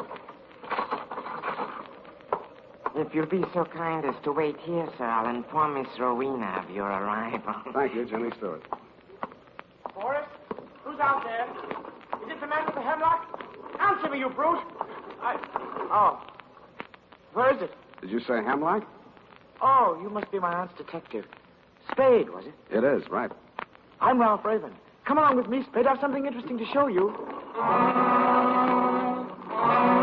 Ralph Raven was the one member of the household you hadn't described to me, and no wonder. The wasted figure that looked up at me from the wheelchair was more like a ghost than a man. His face was chalk white. So white it seemed almost luminous, and the skin clung so close to his skull there seemed to be no flesh beneath it. And his wide, staring eyes looked like 2 cups of black coffee on a snow-white tablecloth. I followed him into a glass-enclosed room only slightly larger than the garden court at the plaza. The humidity was several points higher than the dripping woods, and the temperature was several degrees lower. But the plants he had growing there seemed to thrive on it. As I edged nervously through the dense, quivering foliage, I noticed a strange-looking yellow-green pod, about the size of a milk bottle at the end of a long, tubular stem.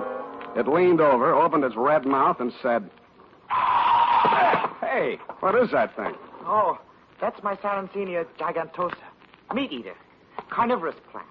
Don't be frightened. I just fed it. Don't tell me. You know what it eats? Acts like it needs a dose of bicarb. No, perfectly healthy. Merely part of the digestive process, even as you and I. Not me. But over here, you're a detective. These plants should interest you. Oh, don't touch that mandrake. Never thought of it. It won't cry out. No vocal cords. Oh, I see. It's very sensitive. Oh, sensitive. And deadly poison. Oh. And see here, these pretty purple blossoms? Yes, very pretty. Source of an alkaloid poison favored by the Borgias. And these, white hellebore. Watch your language. I use it in compounding veratria, a poison so ancient it would probably go undetected in the police laboratories of today. Mm-hmm. And here's a charming one, both a killer and a medicine.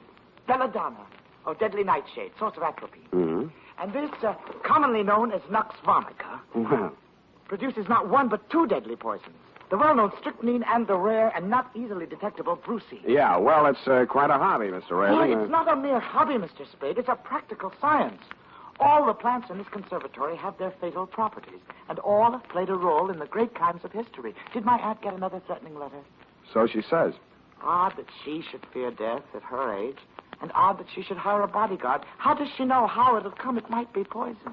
Speaking of poison, brother dear, it's time for your medicine. Oh, Spade, my sister, the lost Lenore. How do you do, Mr. Spade? How do you do? Here, Ralph, drink up. Why does it always have to be in milk? Hey, look here, it's not time anyway. Oh, this confounded watch has stopped again. Spade, what time do you have? Why, it's 3, that's funny. My watch has stopped, too. I didn't know then what that meant. In fact, if you look on the last page of this report, Deputy dear, you'll see that the stopwatch was the key to the whole puzzle. I protest that my failure to realize its significance at that moment had absolutely nothing to do with the fact that my client's niece, Lenore Raven, was, as you so roguishly put it, stacked. About there, Boris, the butler, bobbed up and beckoned me from the balustrade. I followed him upstairs and was ushered into the austere and regal presence of my client, Rowena Raven. That will be all, Boris. Yes, madam. Oh, Boris, I just remembered. Yes, madam. There on the occasional table, my watch. I want you to take it around to the watchmakers in the morning. It's on the fritz again. Yes, madam. Mr. Spade, I must apologize for keeping you waiting. Oh, it's all right. My watch hasn't been keeping proper time ever since those threatening letters started. Could that be a clue, Mr. Spade? Maybe we'd better start with the letters, Mrs. Raven. I can't find them anywhere.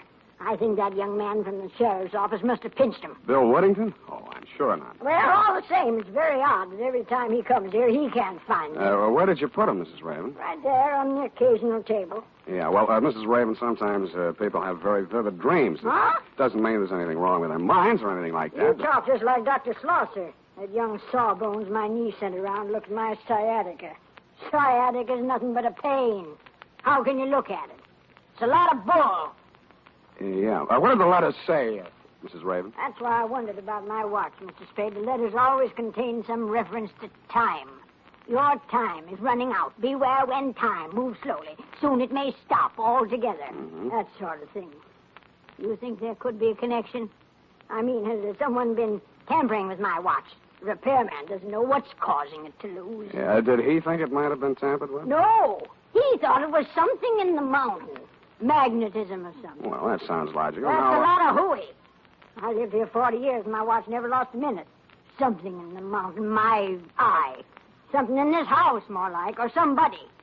Ask me, he's not half so sick as he pretends to be. Your nephew? Uh-huh.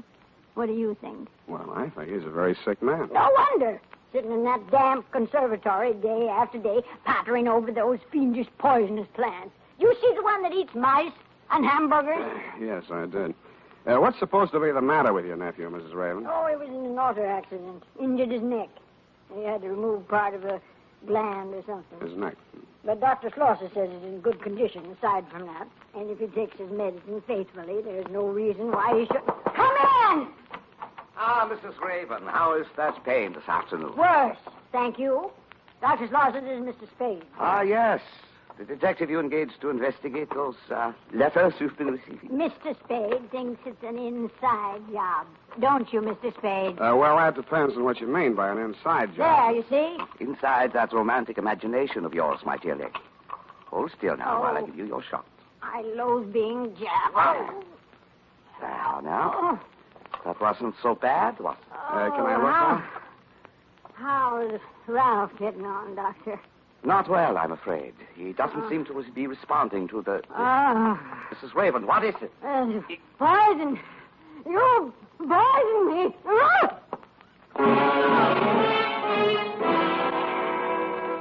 The cry she uttered was only half as terrible as the expression on her pain-contorted face. She pitched forward in her chair with both fists clenched and shaking as if in anger at the doctor standing before her. He put down the empty hypodermic on the occasional table. Yeah. Help me carry her to the couch. Yeah, sure. Take away that pillow. She must lie perfectly flat. There. That's better now. She's relaxing. I'm dying. There was poison in that needle. Please, Mrs. Raven, it was only sedative to make you sleep. Sleep. The time is running out. The poor woman. Malignant condition. Only a matter of time. Does she know? That she has only a short time to live? Oh, yes. Well, I have another call. Do you have the time my watch seems to have stopped? Another one. I beg your pardon? Nothing. I left my watch at home. Oh, then Ludwig, something terrible has happened. Your aunt is sleeping. You'd better come down to the conservatory right away. Ralph is in terrible pain. What kind of pain? He keeps saying he's been poisoned. What? Well, come along. Take that hypo to the kitchen door and sterilize it. Where is it? On the table there. He stopped in his tracks. His mouth fell open, and he gaped at the tabletop where he put down the hypodermic. In its place, it appeared two items. An old-fashioned lady's watch and a note written in green ink. The note said, "Time must have a stop." I picked up the watch and held it to my ear. You guessed it. It wasn't ticking. I had a hunch my client wasn't either. And I was right.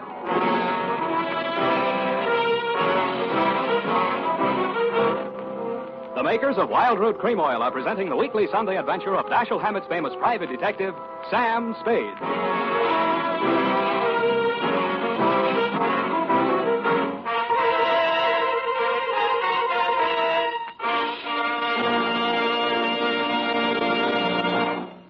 Now, here's important news on good grooming. If you want the well-groomed look that helps you get ahead, socially and on the job, listen. Recently, thousands of people from coast to coast who bought Wild Root Cream Oil for the first time were asked, how does Wild Root Cream Oil compare with the hair tonic you previously used? The results were amazing. Better than 4 out of 5 who replied said they preferred Wild Root Cream Oil. Remember, non-alcoholic Wild Root Cream Oil contains lanolin. It grooms the hair naturally, relieves dryness, and removes loose, ugly dandruff. So if you want your hair to be more attractive than ever before, get the generous new 25-cent size of Wild Root Cream Oil, America's leading hair tonic, on sale at all drug and toilet goods counters. It's also available in larger economy bottles and the handy new tube. By the way, smart girls use Wild Root Cream Oil, too, and mothers say it's grand for training children's hair. Get Wild Root Cream Oil. Again and again, the choice of men and women and children, too.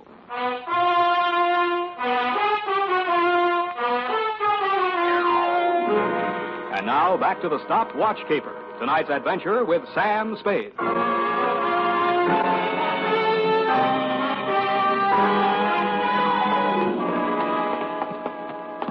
Ralph, where are you? Where did you leave me? Hey, wait. Over here. Oh, Spade. Keep them away from me. Ralph, I came as soon as I could. Tell me your symptoms. No. I phoned for another doctor. He's on his way now. Spade, my aunt. Take me to her. I must tell her. Tell her what? I'm afraid we have some bad news for you, Ralph. Your aunt is dead.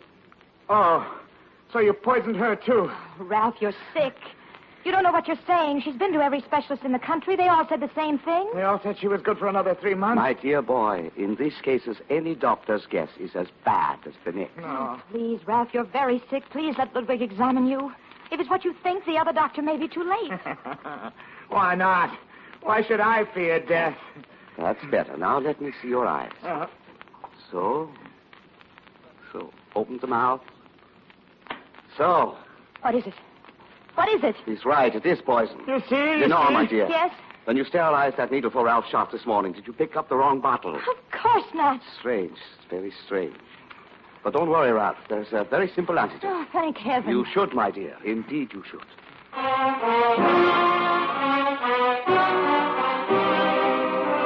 And that was that, Deputy dear. 2 doctors and the county coroner took one look at my late client's medical history and decided on death due to natural causes. I didn't think so, and neither did you. So there really were threatening letters. I saw one. You sure now, Sam? Sure, I'm sure. Where'd you say it was? On the occasional table. Yeah. What was it doing when it wasn't a table? Not occasionally, occasional. Oh, just any old table. No, Bill. Now, Bill, get this. It's real deep. An occasional table is a table that a woman picks up at a bargain and puts into a room under the mistaken impression that it may come in handy someday. Mrs. Raven used hers as a catch-all for her unanswered correspondence, threatening letters included. And what happened to the one you saw? I don't know. I put it right here in my coat pocket along with a watch. It just disappeared. Well, that might be tampering with evidence. Listen, Bill, things were disappearing from that table almost as fast as other things showed up. Yeah, sounds like pack rat. You follow that up, Bill. I'm going to pack up and rat out of here. Now look, Sam. My client's dead. It's officially okay. I haven't made a penny out of the caper, and now I'm not likely to. So, do you give me a lift back to the toll gate, or do I hitchhike? There's your answer. Come on.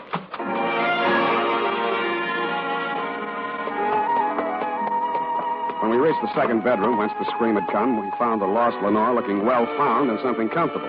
She standing center stage, regarding herself with horror in a full-length mirror. She looks awful pale, Bill. You better go downstairs and get some ice water. She might faint. You think so? Yeah, hurry up. I'll stay here and keep up her circulation in case anything happens. Yeah, you're right. Beat it. Oh, it's you, Sam. I thought... You thought what? Look, I found these on my pillow. One watch, one threatening letter. Whose watch? Mine. I left it on the dressing table when I went in to cream my face. When I came out, somebody had slipped this under. On the dressing table? No, under my pillow. You said on your pillow. I meant under. On. I don't know what I mean. What are you trying to do to me? Just trying to get things straight. But the note. Look at it. It's exactly the same as the one he left in my aunt's room. Why do you say he? Oh, I don't know. Yes, I do. It's because I don't trust Ludwig. Dr. Schlosser. That figures. He doesn't trust you either. When he pretended to think I might have picked up the wrong bottle. Oh, he was acting. Couldn't you see? You're not doing a bad job yourself. I'm not acting, not anymore. Listen to me. Listen, he's acted strangely ever since I foolishly said I'd marry him. I would myself. Oh, Sam, darling, don't joke. I don't mean like that. How did you meet him? He got me out of a jam once. The accident, when my brother was hurt. I went for a doctor, and he happened to be the nearest one.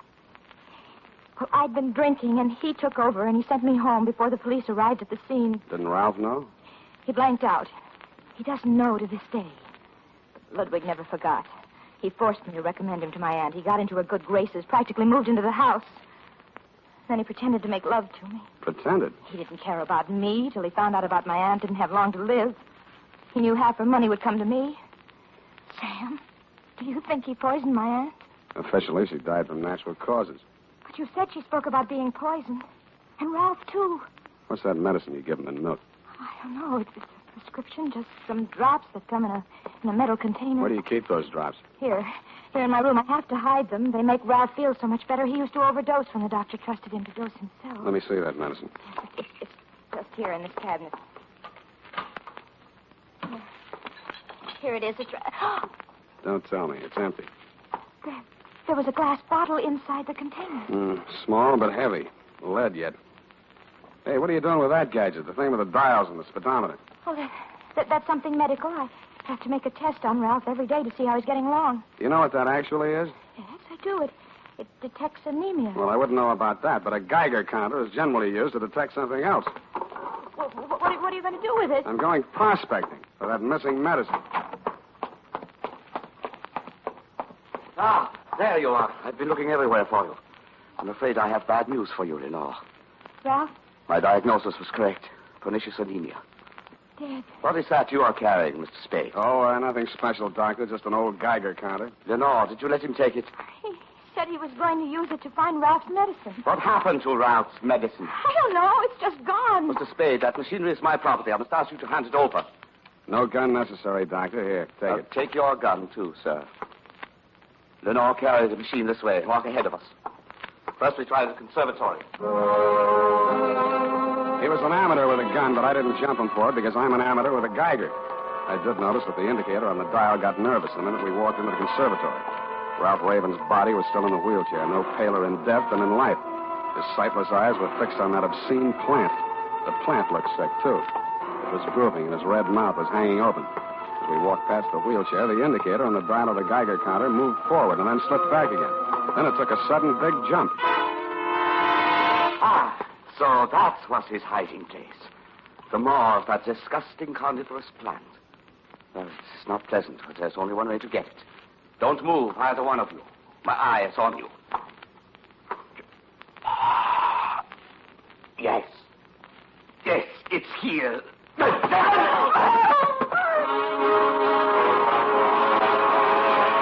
first, I thought the plant had bitten him. But then he pulled his hand out, and I saw what had happened. There was a hypodermic outfit stuck in the heel of his hand. It surprised him no end, but he still managed to hold on to that gun. He swung it away from me and was holding it on Lenora. You knew. No. No, I didn't. You must have. Ralph knew. He must have told you. No, I swear he didn't. What do you think I did this for? To die and leave you behind? To enjoy the money I got for you? No, you will come with me. Oh, no, you don't know what you're doing. There's someone right... Shut up. What are you looking at? What's behind me? Don't bother to rush him, Sam. I've got it. Hold it, Bill. Yeah. How's that for shooting, Sam? Yeah. You find a bullet hole in him, Bill, and I'll call it good.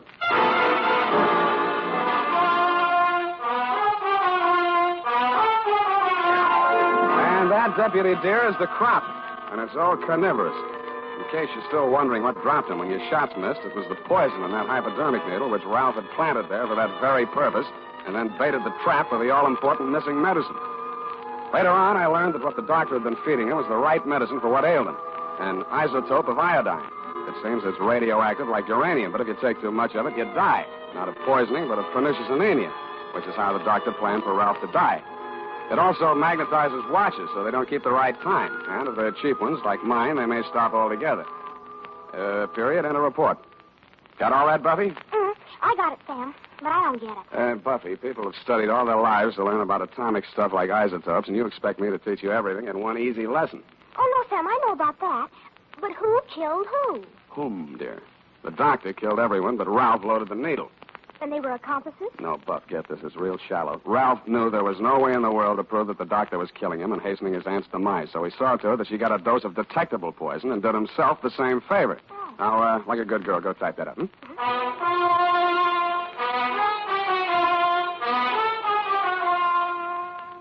And now, listen to this.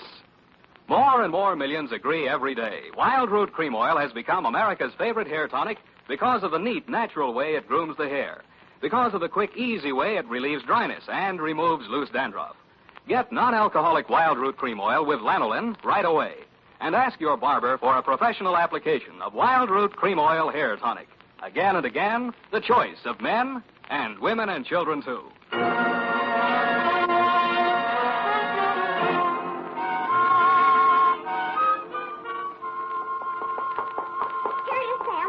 I certainly hope that butler was brought to justice. What for, his dialect?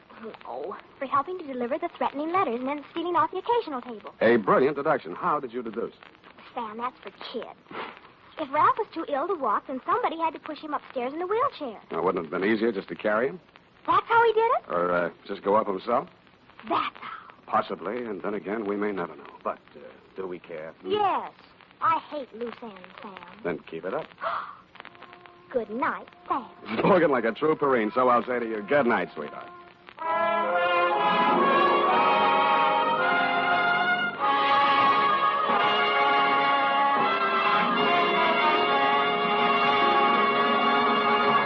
The Adventures of Sam Spade, Dashiell Hammett's famous private detective, are produced and directed by William Spear. Sam Spade is played by Howard Duff.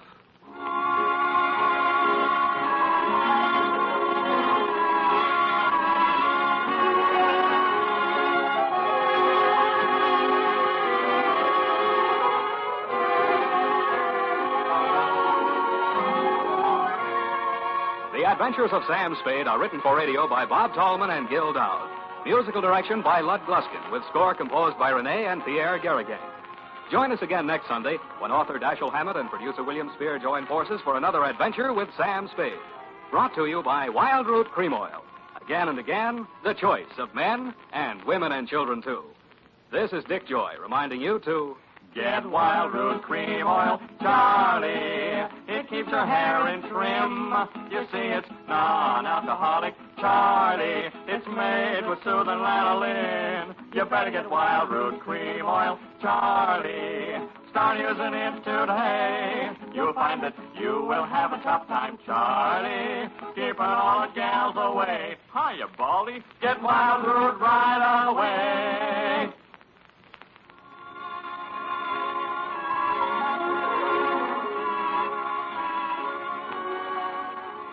This is CBS, the Columbia Broadcasting System.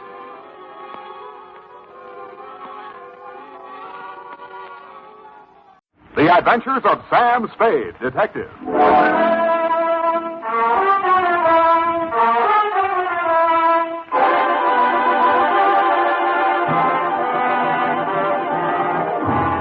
To Dr. Ludwig Zoya, 1241 Leavenworth, San Francisco, from Samuel Spade, license number 1375596. Subject, Edith Hamilton. No paper? No caper.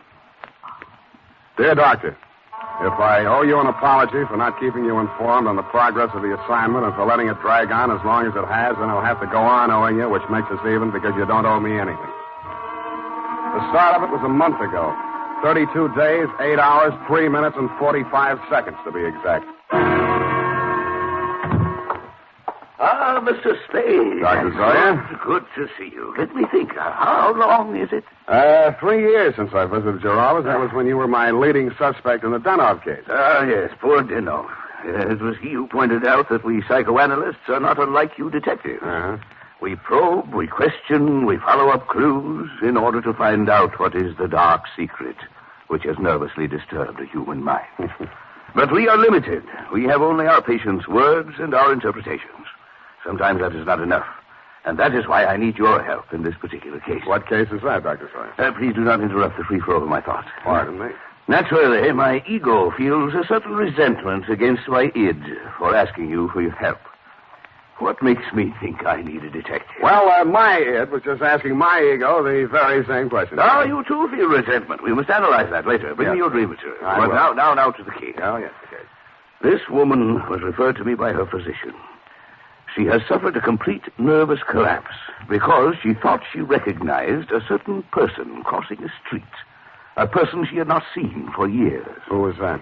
My patient's son died under mysterious circumstances 3 years ago, and the woman she thought she saw was her daughter-in-law. Mm-hmm. It was widely reported in the newspapers at the time. Perhaps you remember it. Carter Hamilton? Carter Hamilton. Oh, Roanoke, Virginia, 1946. The mother accused her son's wife of murdering him. Daughter-in-law was hauled up before the grand jury, but not indicted. Dropped right out of sight afterwards. Good, you know that case. Well, actually, my patient is suffering from an agonizing sense of guilt. Unconsciously, she thinks that she herself murdered her son. Did she? Well, there may be something tangible at the bottom of so profound a feeling of guilt. You mean you want me to help you convince her that she really is guilty? No. That is for me. But first, we must find out.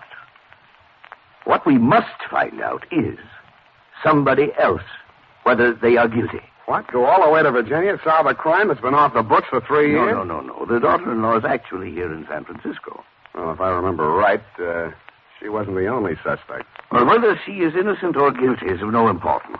It is only important that we know. What? Excuse me. Yes, Miss Case. Mrs. Hamilton is here, Dr. Zoya. Oh, Goodwin's case. Send her in. This is my case. I mean, my patient. I want you to meet her. Oh, good afternoon, Mrs. Hamilton. Good afternoon, Doctor. The woman who stood framed in the doorway was a tall, commanding figure, impeccably dressed in black, with an easy $100,000 worth of black pearls wound around her neck and a black veil covering her face. She walked in ahead of you, displaying not a sign of nervousness, and stopped directly in front of me. Very deliberately, she lifted the veil, revealing a youthfully old face, deeply tanned and set off by snow-white hair. Only her enormous violet eyes showed any expression. She stared at me for what seemed like a full minute. Yes, you do. You look like the other one. Well, perhaps you had better explain, Mrs. Hamilton. My daughter-in-law, Edith, was very much in love with another man before she married my son, Carter. He jilted her. Carter was second choice. It was I who talked her into marrying him. That's why I'll never rest until my son's death is avenged. We must analyze this desire for vengeance. Oh, yes. Yes, I had a dream last night. I dreamed that Edith was dead, stabbed with the same bone-handled hunting knife she used to kill my son. Yes. Well, no. You just lie down on the couch and relax, Mrs. Hamilton. I'll be with you in a moment. Come, Mr. Spade. This is a most disturbing new development, her dream. You must get to that girl as soon as possible. Her life may be in danger. You mean the old lady is mixed up enough to take a shot at her? Here is the address. And take this briefcase. Why the briefcase? Well, there are legal papers in it regarding the Hamilton estate. They require her signature. I had Mrs. Hamilton arrange for you to take them to her instead of the attorney. I'm supposed to pose as a lawyer. While I'm there, I'm supposed to shake a confession out of her. And while I'm typing it up, I'm a bodyguard. You're getting a lot for your money, Dr. Zoya.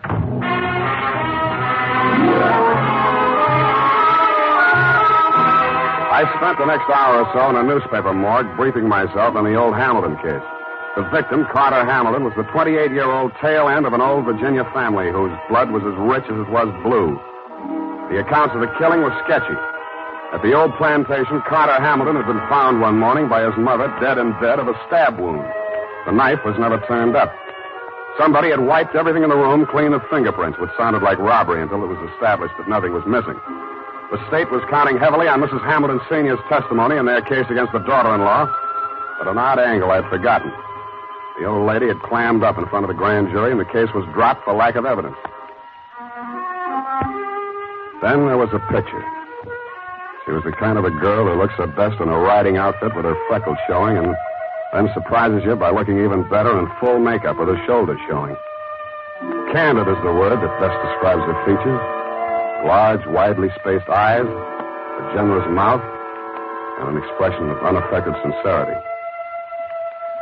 It was with a certain reluctant eagerness that I kicked myself up Stockton Street to Pine, across Pine to Bush, and up 3 flights of stairs.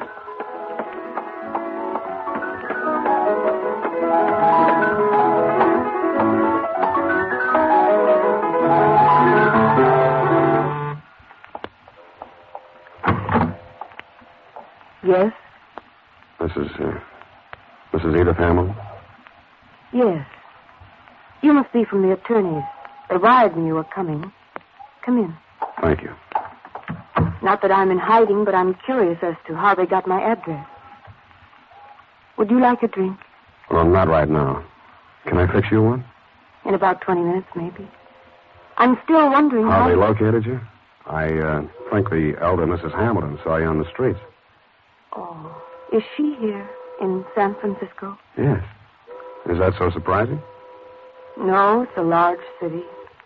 What is surprising is her staying on after learning that I was in town. She's not very well. In fact, I think she's had some kind of a nervous breakdown. I'm sorry to hear that. I'm very fond of her, you know, in spite of everything. No, I didn't know. Maybe I should explain. I'm a private detective local. I was hired here in San Francisco to bring these papers to you. Oh, you found me.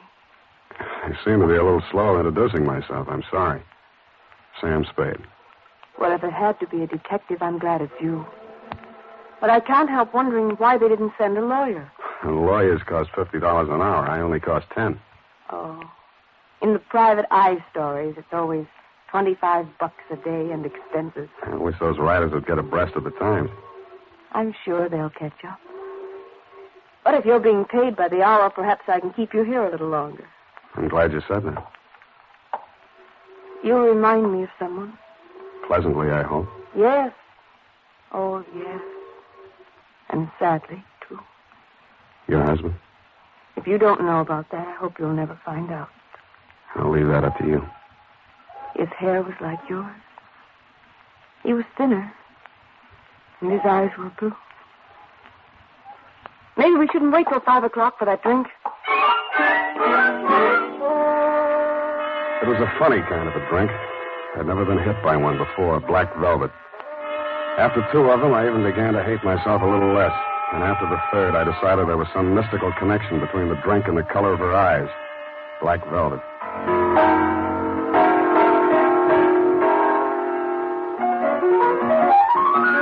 I don't know much about music, but the way she went at the piano, you knew she wasn't afraid of it, and probably wasn't afraid of anything. The pieces she played were like her, bold and at the same time delicate. Simple, but with a web of complexities in the background. Brilliant, but always colored with sadness. What's the matter? I want you to take me someplace. Where? Any place. Dinner. I don't care. I just want to go someplace with you.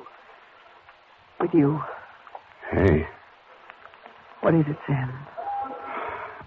I thought we were going out.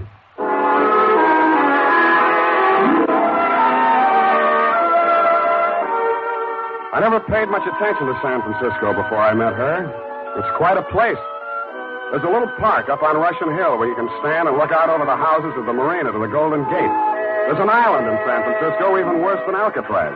It's in the middle of the lake at Flyshacker Zoo, and instead of gorillas, the population is nothing but monkeys. There are only 2 laundries in Chinatown.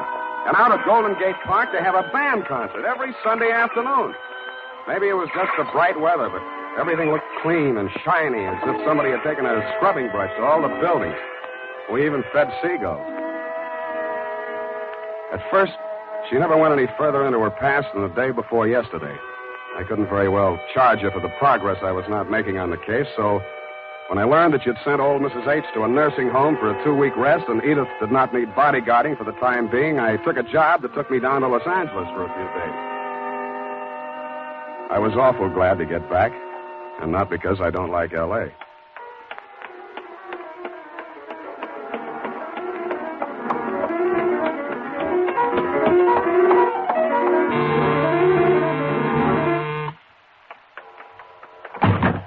Oh, Sam.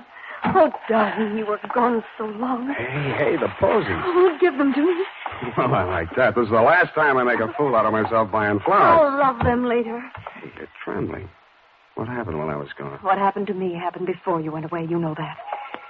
Sam, while you were gone, I had a lot of time and I did a lot of thinking. And I came to a very important decision. There was something I knew I had to tell you. And I wasn't so sure I could get through it. Oh, look, Angel, it sounds serious. I don't think this is the time. Oh, but it is.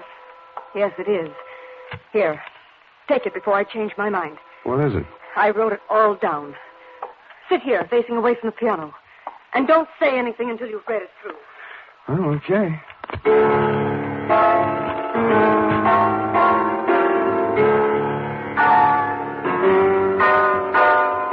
The opening sentence hit me straight between the eyes.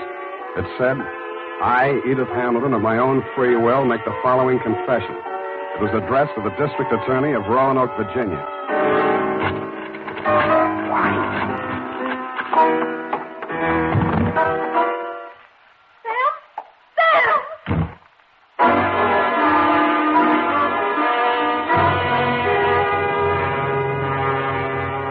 And that, Dr. Zoya, was when I headed back to your office. Not to have my head examined, it was too late for that, but to tell you that I was resigning, Miss Caper. On the way, I placed 2 ads in the classified sections of 3 papers. One under office space for rent and one under situations wanted.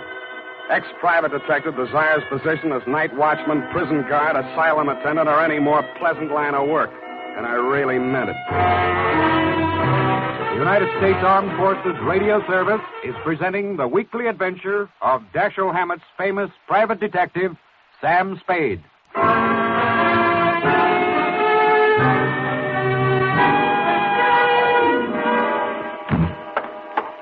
Mr. Spade, what is it? you're disturbed. Disturbed is not the word, Mr. Zoya. Is it because you've been with her a week and a half and there's yet no progress?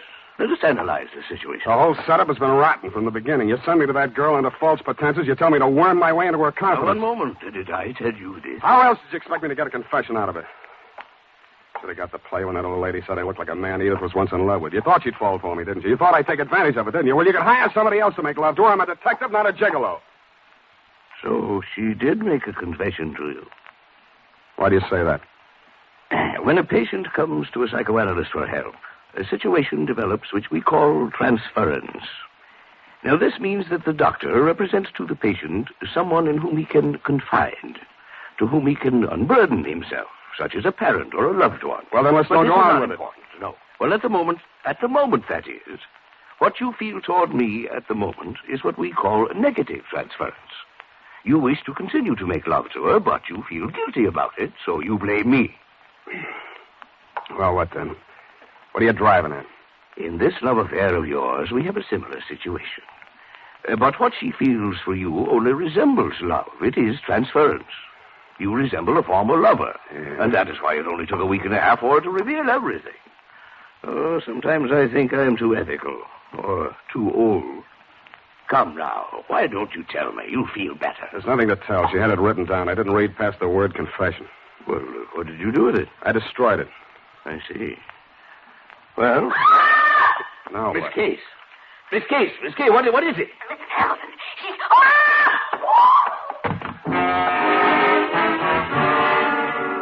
It was Mrs. Hamilton, all right. But she didn't look much like the dignified old lady I had met in your office 10 days before. Her high-piled white hair was hanging in two ratty pigtails. She was wearing a nurse's cape over a flannel hospital nightgown, and in her hand was a .32 caliber gun. Mrs. Hamilton, why did you leave the nursing home? You lied to me, Dr. Sawyer. That place is nothing but an asylum. Well, you know that isn't true. Come, give me the gun. You're tired. You must rest. Yes. Now I can rest. I've killed her. What? Well, Miss Case, she's fainted. Get some water. Let me see that gun. I'm going to Edith's place. Get an ambulance over there and don't stop to analyze anything.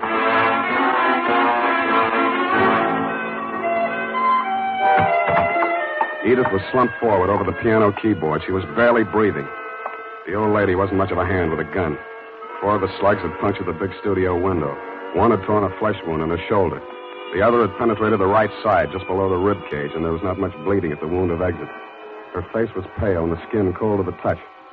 I gambled on a hunch she was suffering mainly from shock, moved her over to a couch, threw a blanket over her, and poured hot coffee into her. After a bit, her color started coming back. Then she opened her eyes. Oh, I thought you went away. I must have dreamed it. Lie still, Angel. Don't try to talk. Oh, that's the police. Please, don't let them know what happened. Don't... Take it easy. It's only the ambulance. I've got to save Mother Hamilton. You see, I've got to get rid of that knife, and I can't let it hang.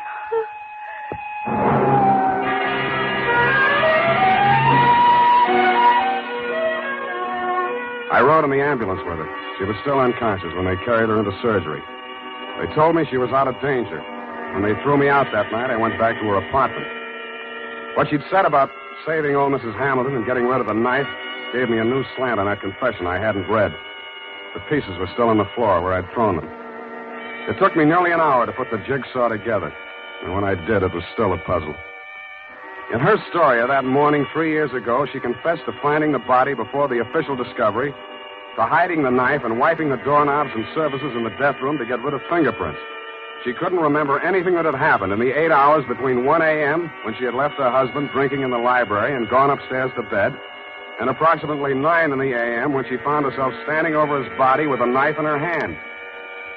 I stretched out on the sofa to think it over, and then I drew a blank.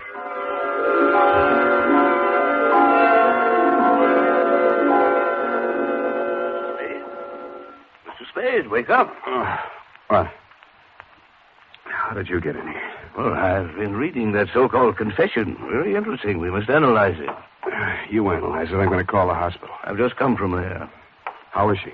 Physically, nothing serious. Mentally, she's not so good. She keeps asking for you. Yeah? She thinks you can help her. Yeah, it's definitely there, the delusion that she's in love with you. What makes you so sure it's a delusion?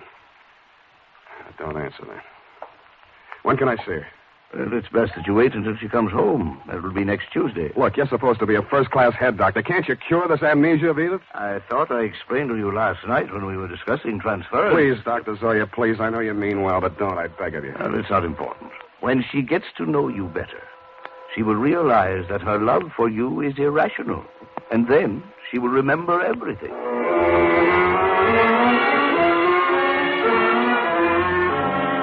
I kept myself busy like crazy until Edith checked out of the hospital. There wasn't much talk between us at first. Even her music was reticent, little rambling improvisations that sounded like children's songs or lullabies with something just a little acid mixed with their simplicity. Then as the days went by and her strength and confidence started to return, her music became serene and graceful. It became like her as she sat there at the piano in front of the big window with its afternoon sun streaming down on the San Francisco hilltops, while at the same time the April fog bank started its nightly prowl in through the Golden Gate. And that was like her, too, and like her music. Brilliant, but with a touch of melancholy. And then one day it was all warmth and brilliance, and she was smiling.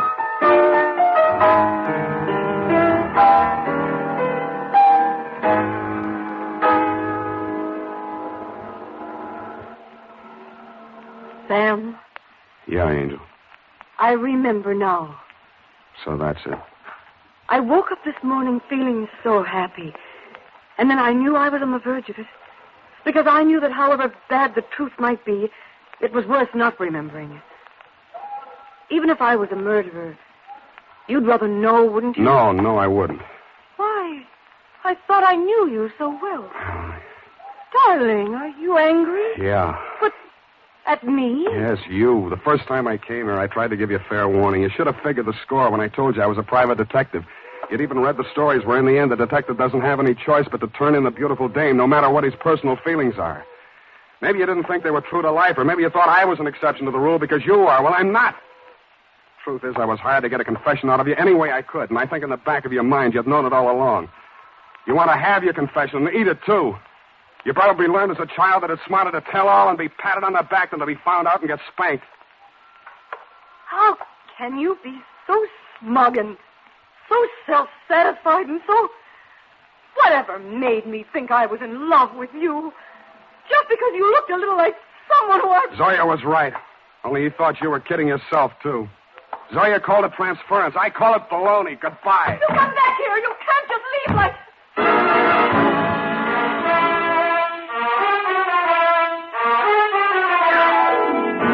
And that, Dr. Zoya, is why I never heard her confession. It turned into a lover's quarrel. But I understand she paid $25 an hour to rattle it off to you. I have before me your telephonic message. I haven't had time to analyze it, but at first glance, I take it to mean that Edith was innocent of everything except destroying evidence. Motive, to spare her mother-in-law the anguish of knowing that her son was a suicide. I'm sorry, now that I know what her story was, that I didn't stay to hear her tell it. But that, as you would say, is not important. At least I cured her of that love delusion you were so worried about, even though it took a month to do it. Period, and a report. Oh, Sam, sacrificing yourself so self-sacrificingly, rather than shatter a mother's delusion. F some other time, huh? I'm sorry, Sam. I'll go type this up.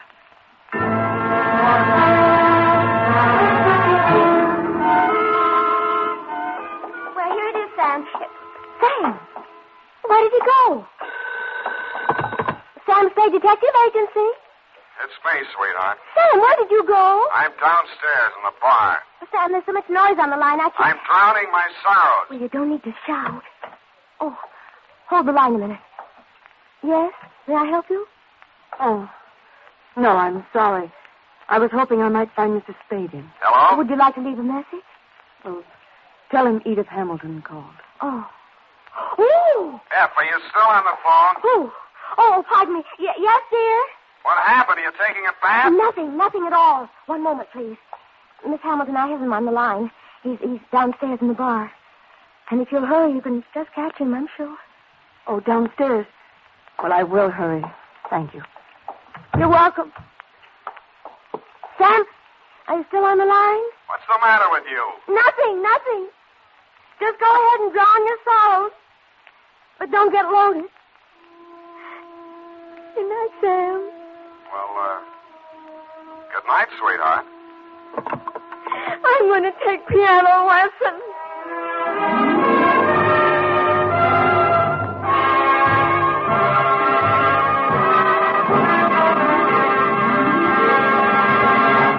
The Adventures of Sam Spade, Dashiell Hammett's famous private detective, are produced and directed by William Spear. Sam Spade is played by Howard Dove. Lorene Tuttle is Effie.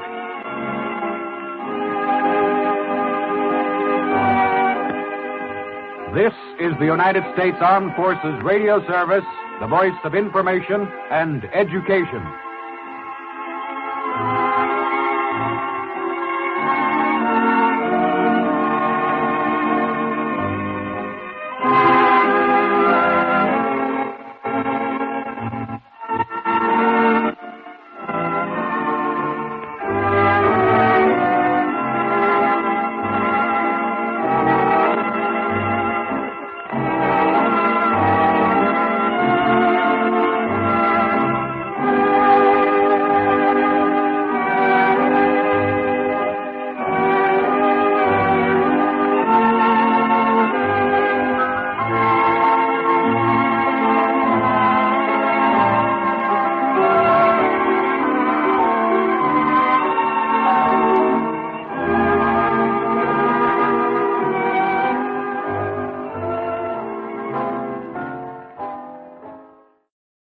The Adventures of Sam Spade, Detective.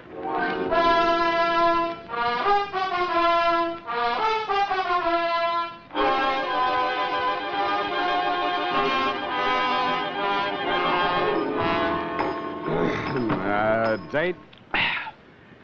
To Deputy Sheriff Bill Woodington, Marin County Sheriff's Office, San Rafael, California. From Samuel Spade, San Francisco license number 137596. Subject, the Battles of Belvedere. Dear Bill. By this time, I should have known better, and I did. Per square mile, there are more screwballs in your stamping ground across the bay than should happen even to me. But Belvedere Island is very small, and I'd always been very curious about it. I can see it from my office window. A little green hump rising out of the water just around the corner from the Golden Gate Bridge and connected to the mainland by a narrow causeway. But I got there the stylish way.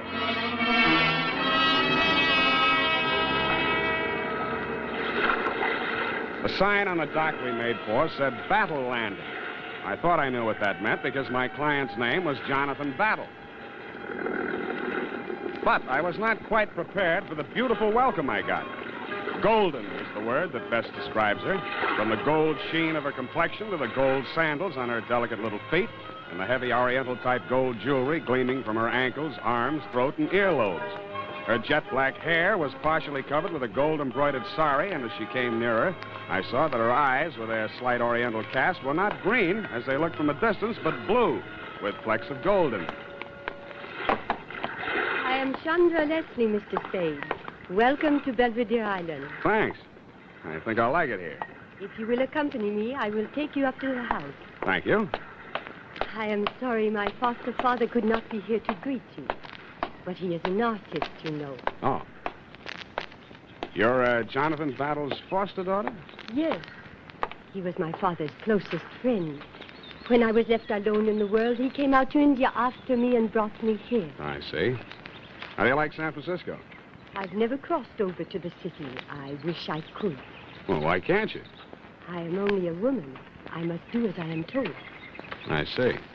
I wasn't told not to go down to the landing to meet you, but perhaps it would be just as well if you did not mention it. Mum's the word. That is his studio down that path. I'd better not go any farther. Hey, wait. Won't I see you again? That is for you to say. With that, she vanished. I wasn't surprised. She was much too beautiful to be true anyway. What did surprise me was what I saw through the big studio window at the end of the path. A man stood with his back to me, daubing paint on a big canvas. Across the room from him, two models were posing. They both looked familiar. I couldn't remember then who the dark-skinned, beturbaned male giant squatting with a rifle between his knees resembled. But the feminine one in the Oriental dancing girl-type pose was a dead ringer for Chandra Leslie, the girl who had just left me going in the opposite direction. I couldn't figure how she could have gotten in there so quickly. And if she was too good to be true, how could she be two? The answer proved to be absurdly simple. Interruptions, nothing but interruptions. If I ever finish this picture, it will be a miracle, even if I live to finish it. Just look what I'm forced to use for models. Wax dummies. That one is a good likeness. That girl, where is she? I can never find her when I want her. Always out chasing birds somewhere. And the dark-skinned fellow just disappeared. Had to copy him from memory. Yeah, he looks familiar, Mr. Battle. Who was he? I never asked him. Just came wandering out of the woods one day, soliciting odd jobs, and there he was, exactly what I needed for the figure of the Sikh soldier in my painting. Sikh soldier. You mean he wasn't well? Oh, no, Mr. Spade. Sikh, man. Sikh, S-I-K-H, as in India. Oh, foolish I me. can see you're interested in my work. Have a good look at it. See here? The figure of the dancing girl against the sweep of the desert in the setting sun. Mm-hmm. The weary soldier tries to submerge the horrors of battle, war, in the contemplation of feminine beauty. But the sun's rays, refracted in that crystal, focus themselves upon the weapon in his hand. And he is reminded that he must revel while he can, for as surely as the sun rises on the morrow, he must answer the call to arms. Great conception, isn't it? My son's idea. Mm-hmm, yes. Well, exactly why did you ask me to come over, Mr. Battle? Mr. Spade, supposing you knew a man who had committed the crime of murder in order to realize a reward beyond the wildest imaginings of the Occidental mind. Well, Suppose, then, that just as he had that dream within his grasp, you had snatched it away from him. Me?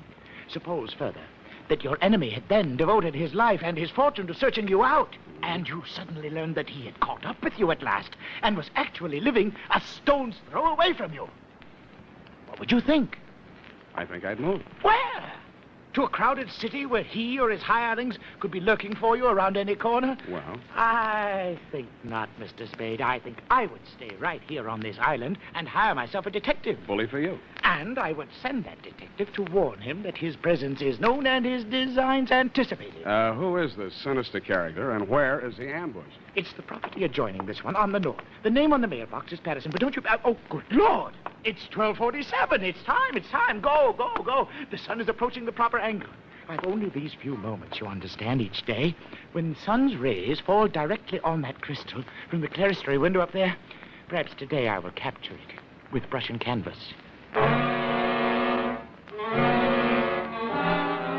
He hurried back to his place before the easel and started messing with his palette, squinting intently at the wax models in front of him. There was still a lot of questions I wanted to ask him, but this was obviously not the time. I left quietly and closed the door behind me. Quietly. Hey, you. Wait a minute. Yeah? I think you're a detective. You don't like detectives?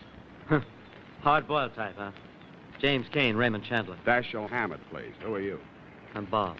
Oh, Bob, son of Battle, of course. Yeah, but if you think I haven't heard that gag before... Good, then it shouldn't bother you. Oh, I don't mind. What kind of crazy line did the old boy hand you? How crazy is it? He's been acting half batty ever since he started painting that picture. It's nothing but an excuse for not finishing it. And why? Why? Because it's too lousy to show. Oh, I didn't think it was that bad. He does. If you ask me, he's leading up to some kind of a publicity stunt, hoping that'll sell it. He's just making a sucker out of you. That's okay with me, as long as he pays for it. Well, you'll get a few days out of it. Well, if you need anything, let me know. All right, Sonny. Right now, I could use a telephone. It's up there in the main house. Help yourself. Oh, but if you're hoping to run into my beautiful stepsister, save yourself the climb.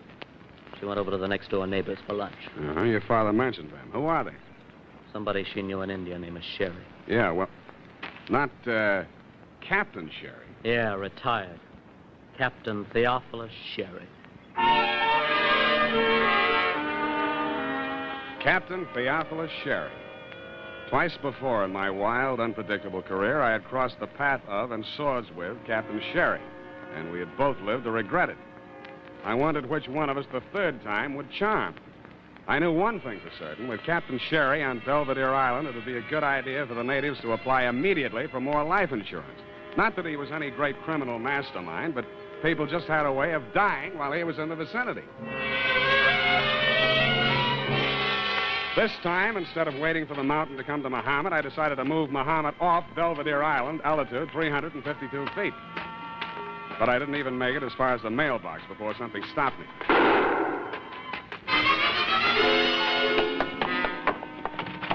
Hey, Battle!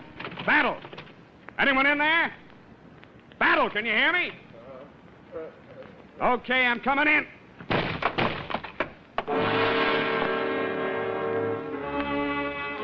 He was dead before I got to him. The front of his artist smock was so gouged up with paint it was hard to tell which red was which. I finally located the wound. A large caliber slug had torn through him after entering just below the breastbone. It was a locked room puzzle. The one door bolted from the inside, the windows locked and unbroken, no marks of tampering. In fact, no possible way for the killer to have made his escape. I didn't know it then, but he hadn't.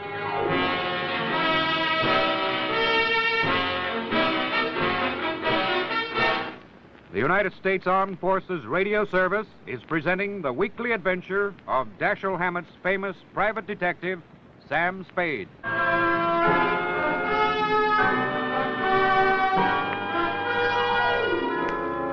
After I'd phoned you, Deputy dear, I went back to the studio to pit my wits against that locked room puzzle. I was glad I hadn't brought my stupid pills with me, because when I got there, the mystery was not quite as deep, or so it seemed. The first time around, I'd made very sure the room had been just as I left it, up to and including the 2 wax dummies. But I hadn't given them the fingernail test. And now I blush to say that one of them, namely the giant-sized, dark-skinned, beturbaned Sikh that had been squatting with a rifle between his knees both before and after the murder, was now resting under a studio couch. His turban and the rest of his costume had been hastily stuffed behind a cushion. That's when I remembered why that dummy had looked so familiar to me. I thought I knew where to find the original.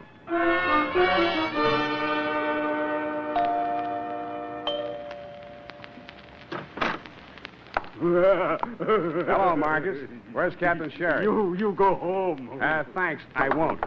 Out of my way. Master will not allow. You will have to hurt me. Okay, Marcus. I always do. Let's get that part of it out of the way. Oh, delight. Very delight. Now I break you back, I think. Hey! Now, stop kidding. Hey, Sherry, where are you? Call him off. Get out there. Oh, Marcus, stop being naughty. Put him down. Not that way. I said put him down, not drop him. I say, old fellow, I'm frightfully sorry my man here. What? Oh, it's you, Spade. Yeah, Sherry. Here, let me help you up. I wish you'd phoned ahead. I'd have had Marcus prepare tea. Oh, tea. Very delight. Rose petal, orange blossom. Oh, how many lumps? Thanks. I've had mine. Oh, hush, Marcus. Yes, shut up, Marcus. Oh, imagine a man nearly 8 foot tall acting like a little child. Yeah, like a child. Come on out on the terrace. The view is extraordinary.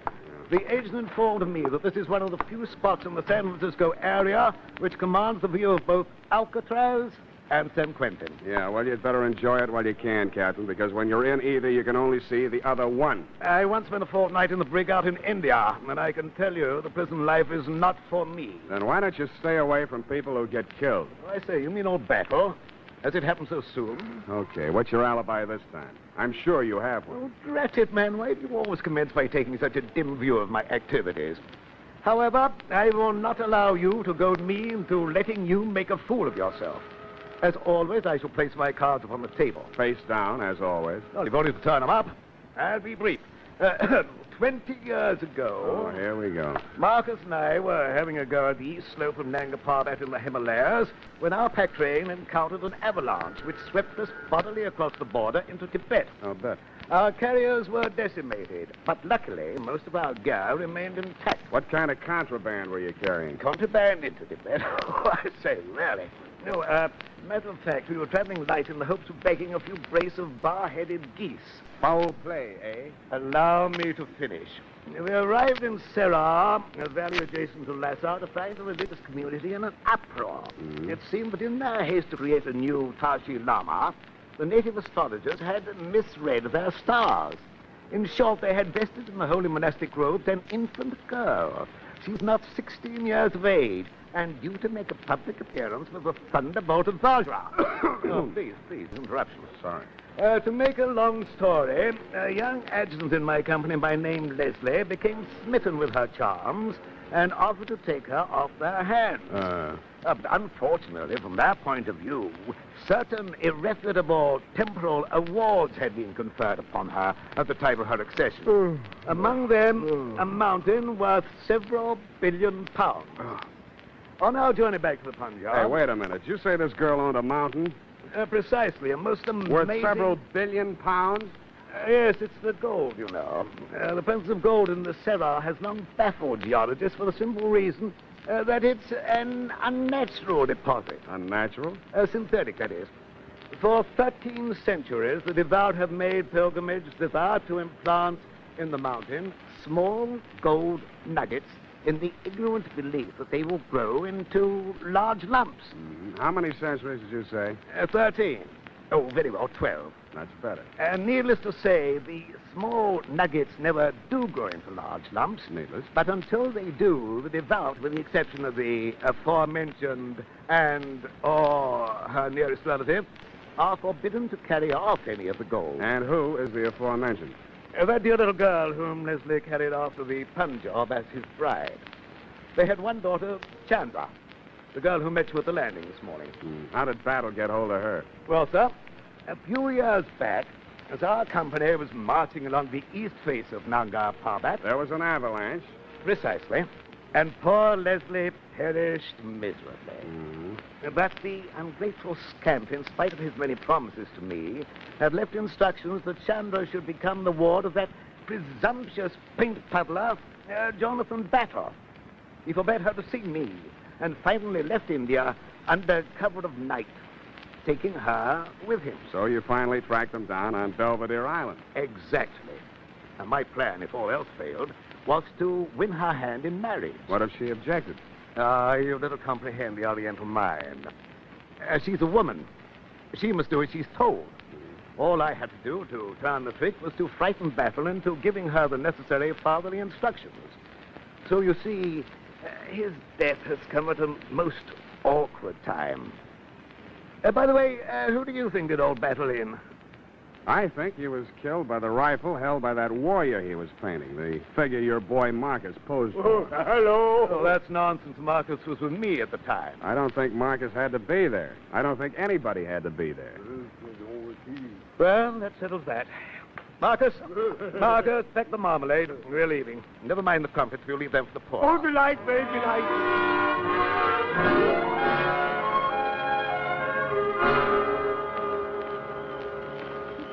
Where have you been? Oh. The police are here, and I have been all alone in the house. Where did Bob go? They took him away. They arrested him. What for? They found a pistol hidden in his room. They say it is the weapon that killed his father. Pistol? Please, you are not going to leave me alone. I'm so frightened, being alone with my conscience. Conscience? But how could I have known what my foster father had in mind? Just what did he have in mind? Suicide? Oh, please, do not say that. Even if it were true, I cannot bear the thought that I had made him so unhappy. I did not want to disobey him, but I could not. Oh, I could not. Oh, come on, Chandra, don't do that. We Orientals are supposed to be without feelings. But you see, it is not true. Of course not. Please, take me to the house. Sure. And you will not leave. You will stay with me. Sure I will. You do not think I am a wicked girl to refuse to marry the man of my father's choice? If it was Captain Sherry... Oh, no. I thought you knew. He wanted me to marry his son.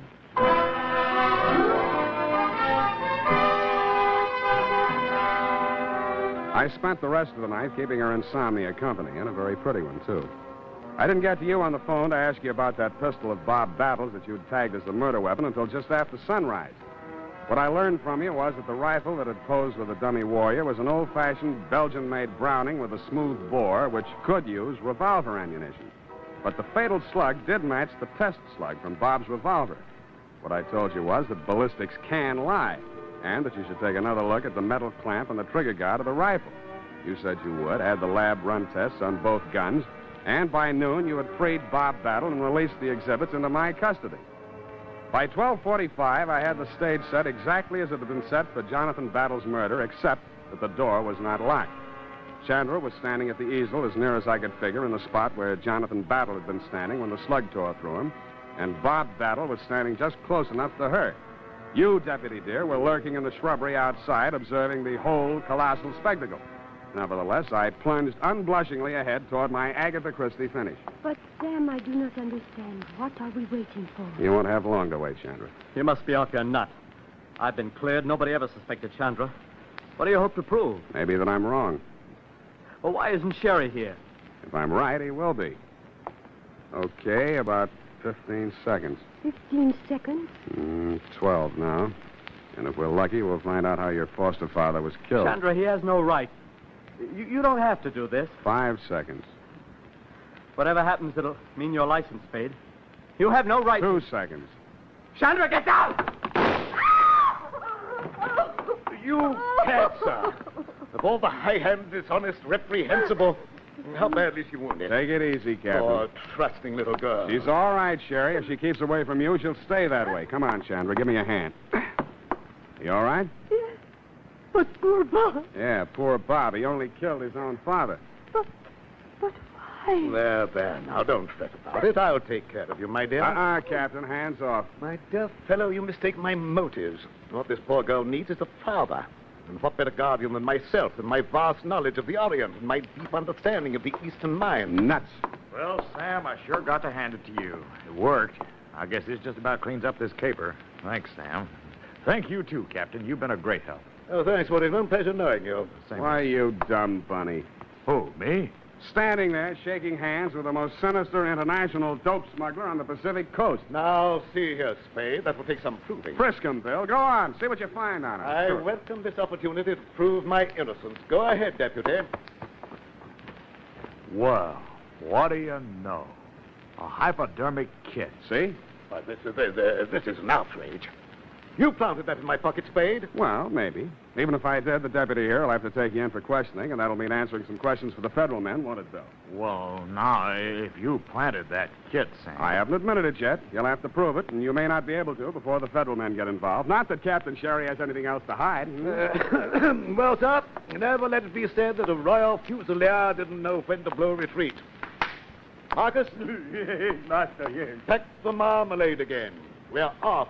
This time to Africa. Oh, right.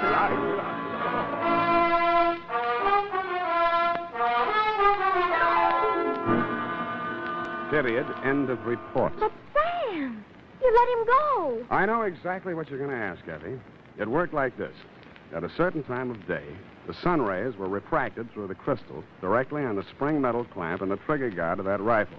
This caused the metal to expand, thus pushing the trigger and discharging the rifle, which had previously been aimed at the spot where Battle customarily stood while painting. But Sam... Don't interrupt. To further confuse the issue, as well as splitting an infinitive, not to mention a hair, Bob, son of Battle, loaded the smoothbore rifle with a cartridge containing a slug previously fired from his revolver, thus drawing attention away from the rifle and onto the revolver, which could not be placed in the locked room at the scene of the crime. But Sam... Please, these interruptions. His motive. He thought his father was, in fact, going to force Chandra into marriage with Captain Sherry. Oh, that poor boy. He did love her.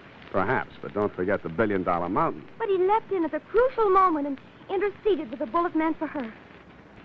He died for her sake. He undoubtedly will have, but at the expense of the state and not of my conscience. In short, I loaded that rifle with a blank cartridge. He was not dead when he hit the floor, merely in a dead faint. Oh. No, please, no applause. Business as usual. Go type that up.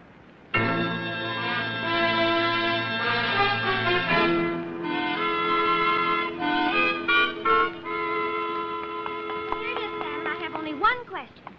Whatever's going to become of that poor, bewildered girl? Yeah, poor little thing. Nothing to fall back on but a billion-dollar gold mountain. And I can't help it, Sam. You know, east is east and never the twain. You're wrong. She's starting a twaining course tomorrow as a salesgirl in the jade department at Gump's. Doesn't that make you green? Oh, really, Sam? You're jaded humor. And so, Tibet. Oh, now, Sam, now stop. I mean, really. Good night, Sam. Murder, eh? Good night, sweetheart.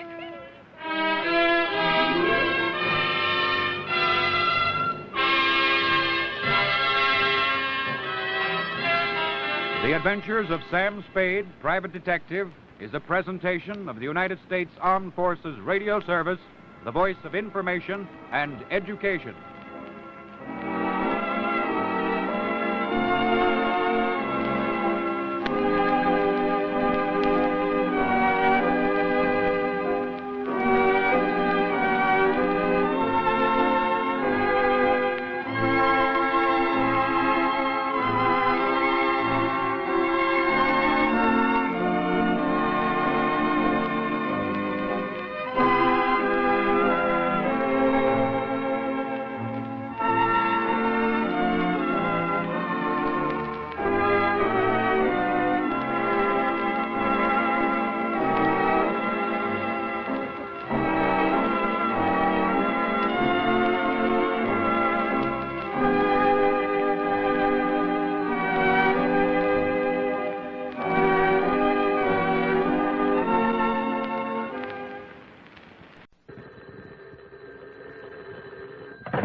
it's me, F. Is Carlos Salceda, the Mexican consul, called? No, Sam. Well, he will. Tell him it's not what we thought it was. To hold everything, I'll get to him as soon as I can. Yes, Sam, you sound so tired. Are you all right? Well, I am and I'm not. There were too many windmills to chase, too much language I didn't understand, and much too much venganza, which is Spanish for vendetta, which is English for vengeance. In any language, it's dynamite with a short fuse. Then you knew what it was all about all along, Sam.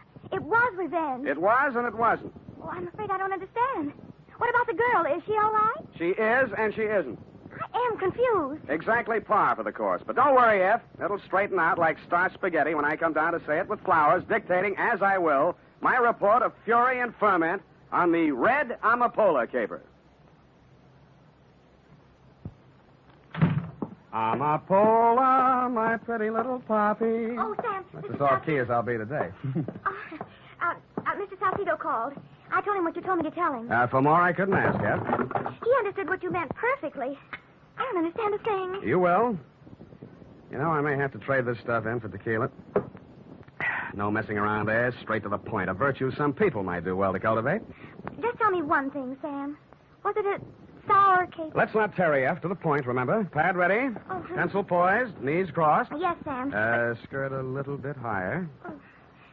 But all I want to know is... All right. Date, fill it in. To Detective Lieutenant Kelsey, Homicide Detail, San Francisco Police. From Samuel Spade, license number 137596. Subject, the Red Ampola Caper. The following is, as you requested, a detailed account of the 31 hours, 16 minutes I spent on the case of Armando Rios and daughter. I trust it will answer all your questions, solve your commissioner problems, and enable you to speedily dispatch your duty as one of the city's finest. May heaven help our city. So come back with me to 3 p.m. yesterday, the approximate time I stepped into my office and saw, standing nervously by the window, a Mexican girl in her early 20s. Her clothes, though neat and clean, were rummage sale specials which had seen better days. Her bare legs were too thin, her features too drawn. But the midnight color of her hair and the largeness of her eyes told me she could have been beautiful if things had gone another way. I'm glad you have come. I couldn't have waited much longer. Oh, I'm sorry. I didn't know you were here. My name is Andrea Rios. I would like to hire you. Mm-hmm. But I do not have much money. Well, much money may not be needed, Miss Rios. What is it you want? Your time, Mr. Spade. You see, if you accept this job, I must have all of your time from now until tomorrow morning. If you cannot accept, you must tell me now so I can get someone else. I see. I can only pay $30. I know it is much to ask for $30, but... Then ask for more for less. The job may be difficult for you. You will not be able to sleep. Well, I can make that up on somebody else's time. Then you will help. Yes, I think so. I would like to hear more about it. We will go to my father. You will learn more there.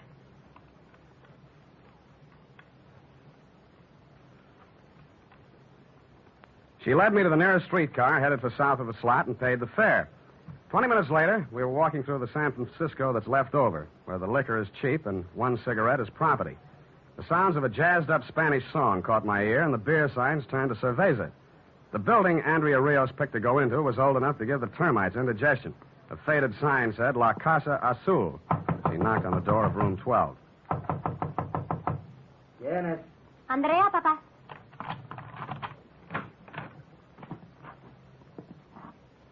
The weather-beaten face that stood in the doorway figured to be 60, but the age should have come from concern.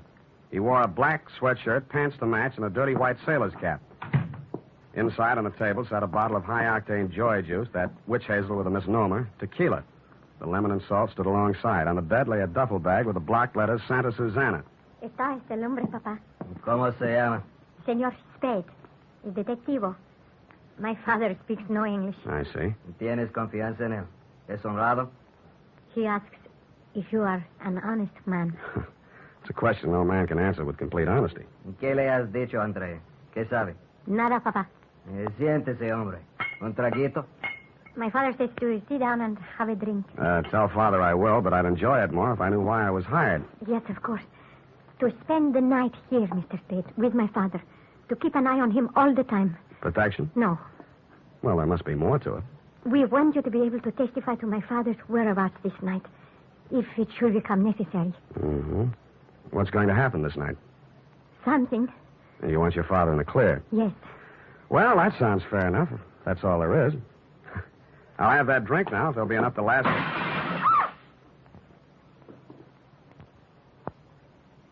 The window pane came flying in, and the ugly muzzle of a .45 silencer attached stuck through. I yelled, so did Andrea. But but the gun yelled louder and with more effect.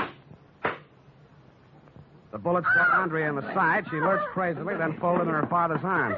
He began to mumble her name and cry. I jumped to the window. Pulling away was a black Buick sedan with driver unidentifiable. So were the license plates. They were covered tightly with a cloth. It was a pro job from beginning to end, and a clean getaway.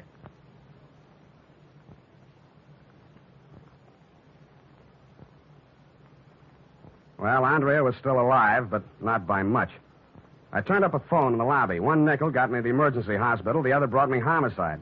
When I got back to the room, Andrea was still lying there, but she was alone. Armando Rios, her father, had gone. And I thought I knew why.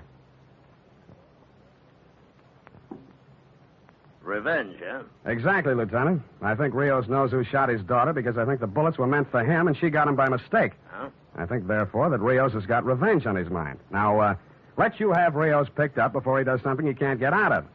Yeah, I'll make a note of that. Also make a note as follows. I, Lieutenant Kelsey, will check the Mexican consul for background on Rios because I, Lieutenant Kelsey, believe Rios is a Mexican national. Not so fast, Sam. Furthermore, I, Lieutenant Kelsey, will make a close check of all incoming police calls for the rest of the night because something is going to happen for which Rios wanted an alibi. When I find out what same is, I will graciously inform Sam Spade. Sam, how do you spell graciously?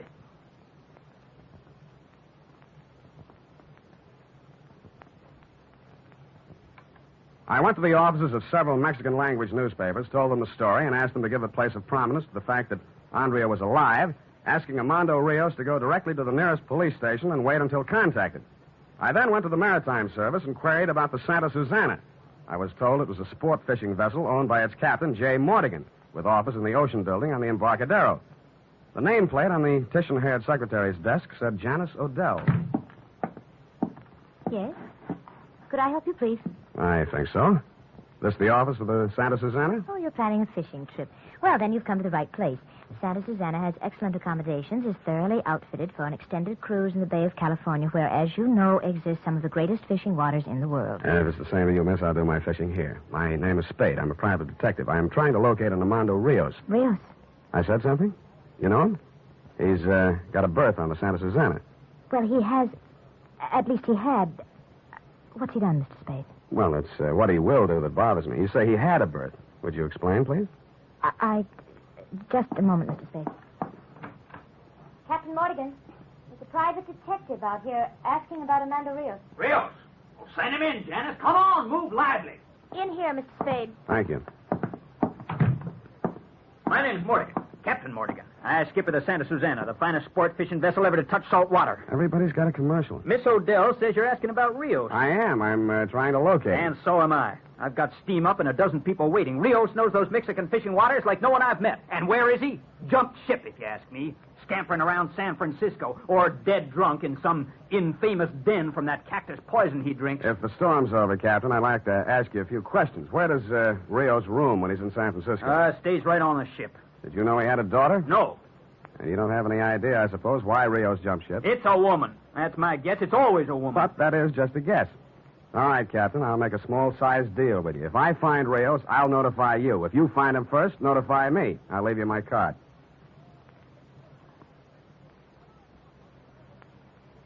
Mortigan agreed, and I left, pausing only long enough in the front office to give Janice Odell my phone number in case she saw Rios. She gave me her phone number, and it was a fair exchange. 20 minutes later, Lieutenant, I was meeting with Carlos Salcido of the Mexican consul's office. A wire he had sent to Mexico City had brought results. So, Mr. Spade, you have not yet found Armando Rios, but are still desirous of preventing him from consummating his revenge. I fear perhaps you are too late. What information have you got, Mr. Salcido? First, Armando Rios was arrested in the Mexican state of Sinaloa for the growing of the Red Ampola. You are aware of what that is? Amapola means poppy from the song of the same name. Exactly. The red poppy grown for the production of narcotics. The arrest occurred on August 19th, 1946. Rios served 3 years in the penitentiary as a result, convicted mainly on the testimony of an Ernesto Sabado, who Rios claimed, as you say, framed him. Now, look at this. An inquiry from the Office of the District Attorney of Marin County, California, requesting information about a Mexican national whose dead body was discovered 2 hours ago, washed ashore at Point Bonito. A Mexican national whose name is... Ernesto Sabado. Precisely. Yeah. And you think perhaps Rios killed Sabado? It's distinct possibility, Mr. Spade, since he had motive. Well, that's exactly why I don't think he did it. Rios knew Zapato was going to be killed sometime tonight. That's the reason Andrea hired me, so her father's whereabouts could be accounted for and so he could not be accused.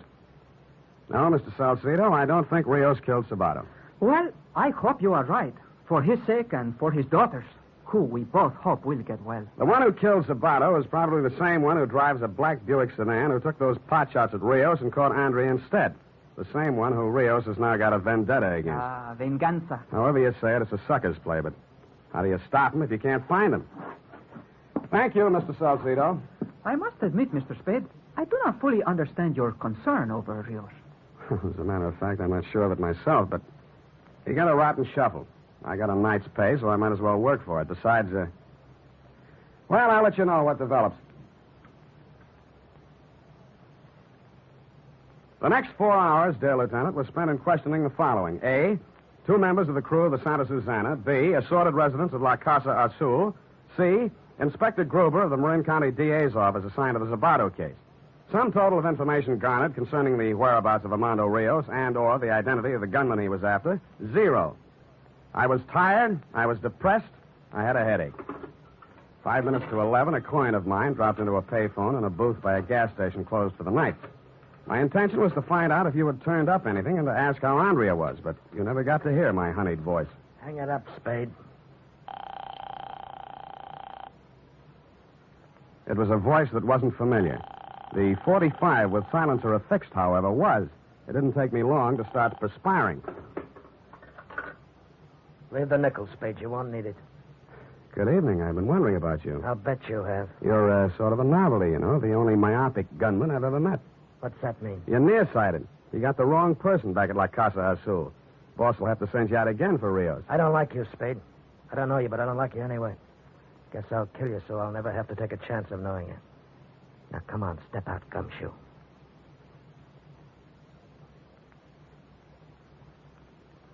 He urged me out of the phone booth, up the street a few paces to the head of an alley with a blind end.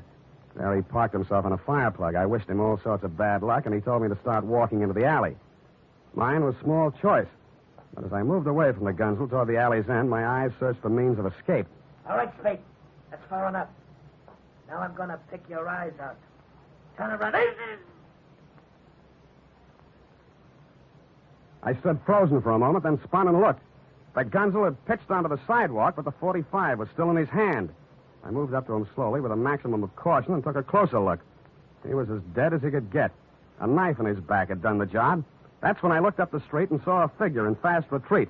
It wore a black sweatshirt, pants to match, and a dirty white sailor cap. It looked very much like the venganza of Armando Rios was accomplished.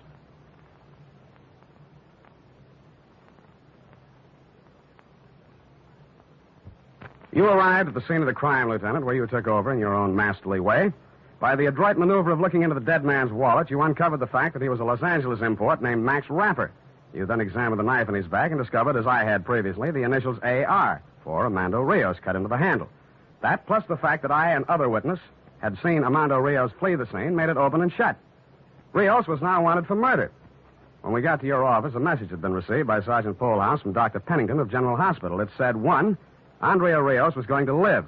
2, she wanted to see Sam Spade. Was it all right? You had no objection, but I had a problem. What to say to her? Could I say it was nice she was going to get well, and, oh, by the way, your father just killed Max Rapper, and the state will do likewise to him, or what? My mind still hadn't lit on anything it liked when Pennington walked me down the hospital corridor toward her room. Yeah, she's a lucky girl, Mr. Spade. Could have gone the other way. Yeah, would have been unlucky. I'll wait outside. Don't stay too long. The jet black of her hair gave contrast to the whiteness of the room. Her face had lost much of its color, but none of the anxiety had gone out of her eyes. We talked chit-chat for a while. It was easy to see she had a question she wanted to ask, but had trouble getting it out. Finally, it came. Mr. Spade, have you heard... is there any news of the death of a man called Ernesto Zapato? Yes, the police found his body washed ashore some hours ago. My father did not kill him. No, he's clear on that. I can testify. Oh, that is what I was worrying about. Now, Mr. Spade, I can tell you what you do not know about my father and Ernesto Zapato. I already know. Carlos Salcedo, the Mexican consul, told me. The Red Ampola? Yeah.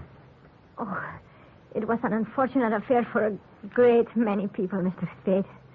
Buyers from the United States came to Sinaloa. With money, the peasants were lured into growing the poppy. Mm-hmm. Many knew no better. Many did not know what it was for. They knew simply to grow the red flower brought more money than to grow food. When the police came, they suffered. The buyers were nowhere to be found. Anyway, it's all right now. My father did not kill Ernesto Zabato.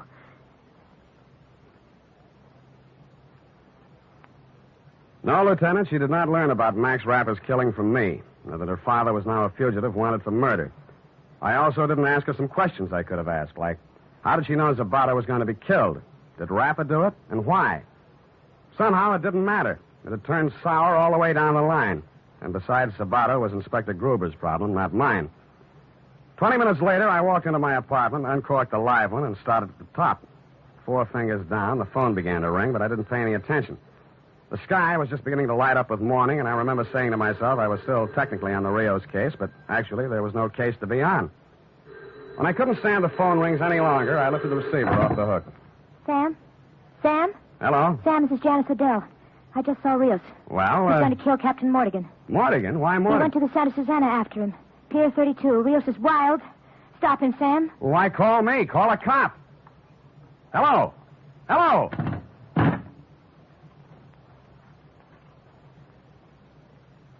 "12 minutes later, I was moving through the early fog of the waterfront looking for the Santa Susana.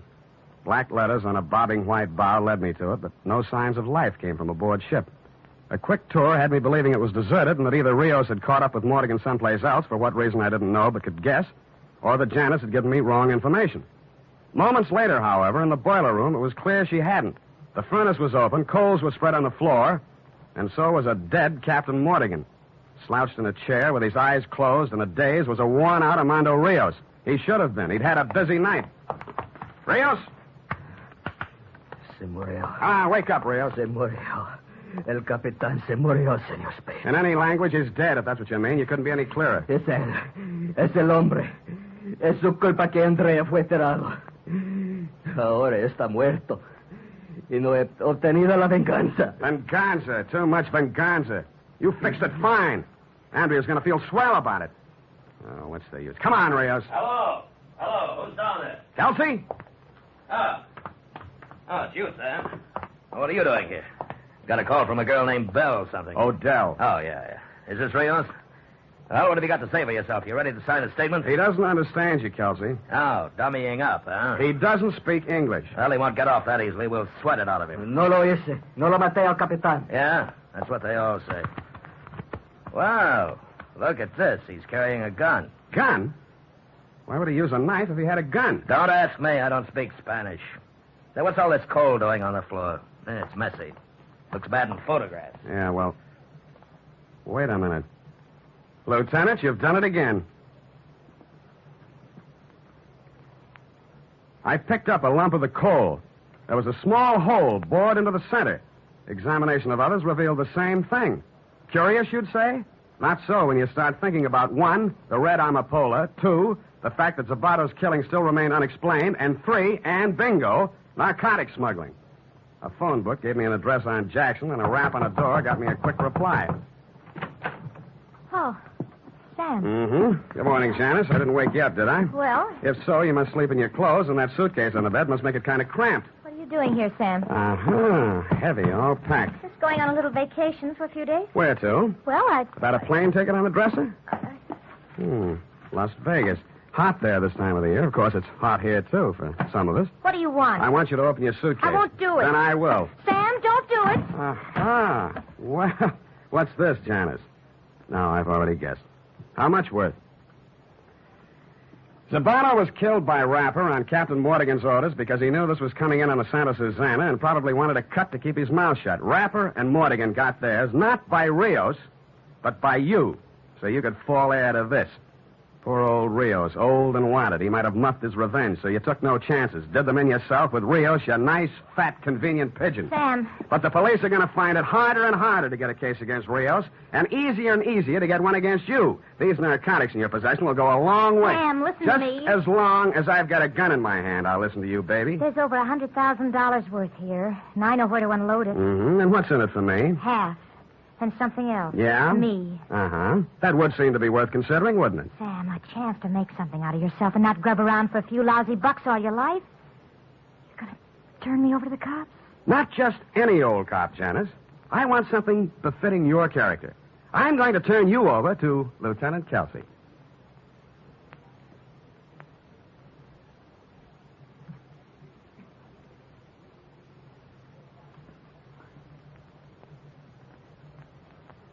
And that, Lieutenant, brings you up to date. Period. End of report. Oh, Sam, that awful girl. We'll talk about it later, F. But... Later. Go type it up.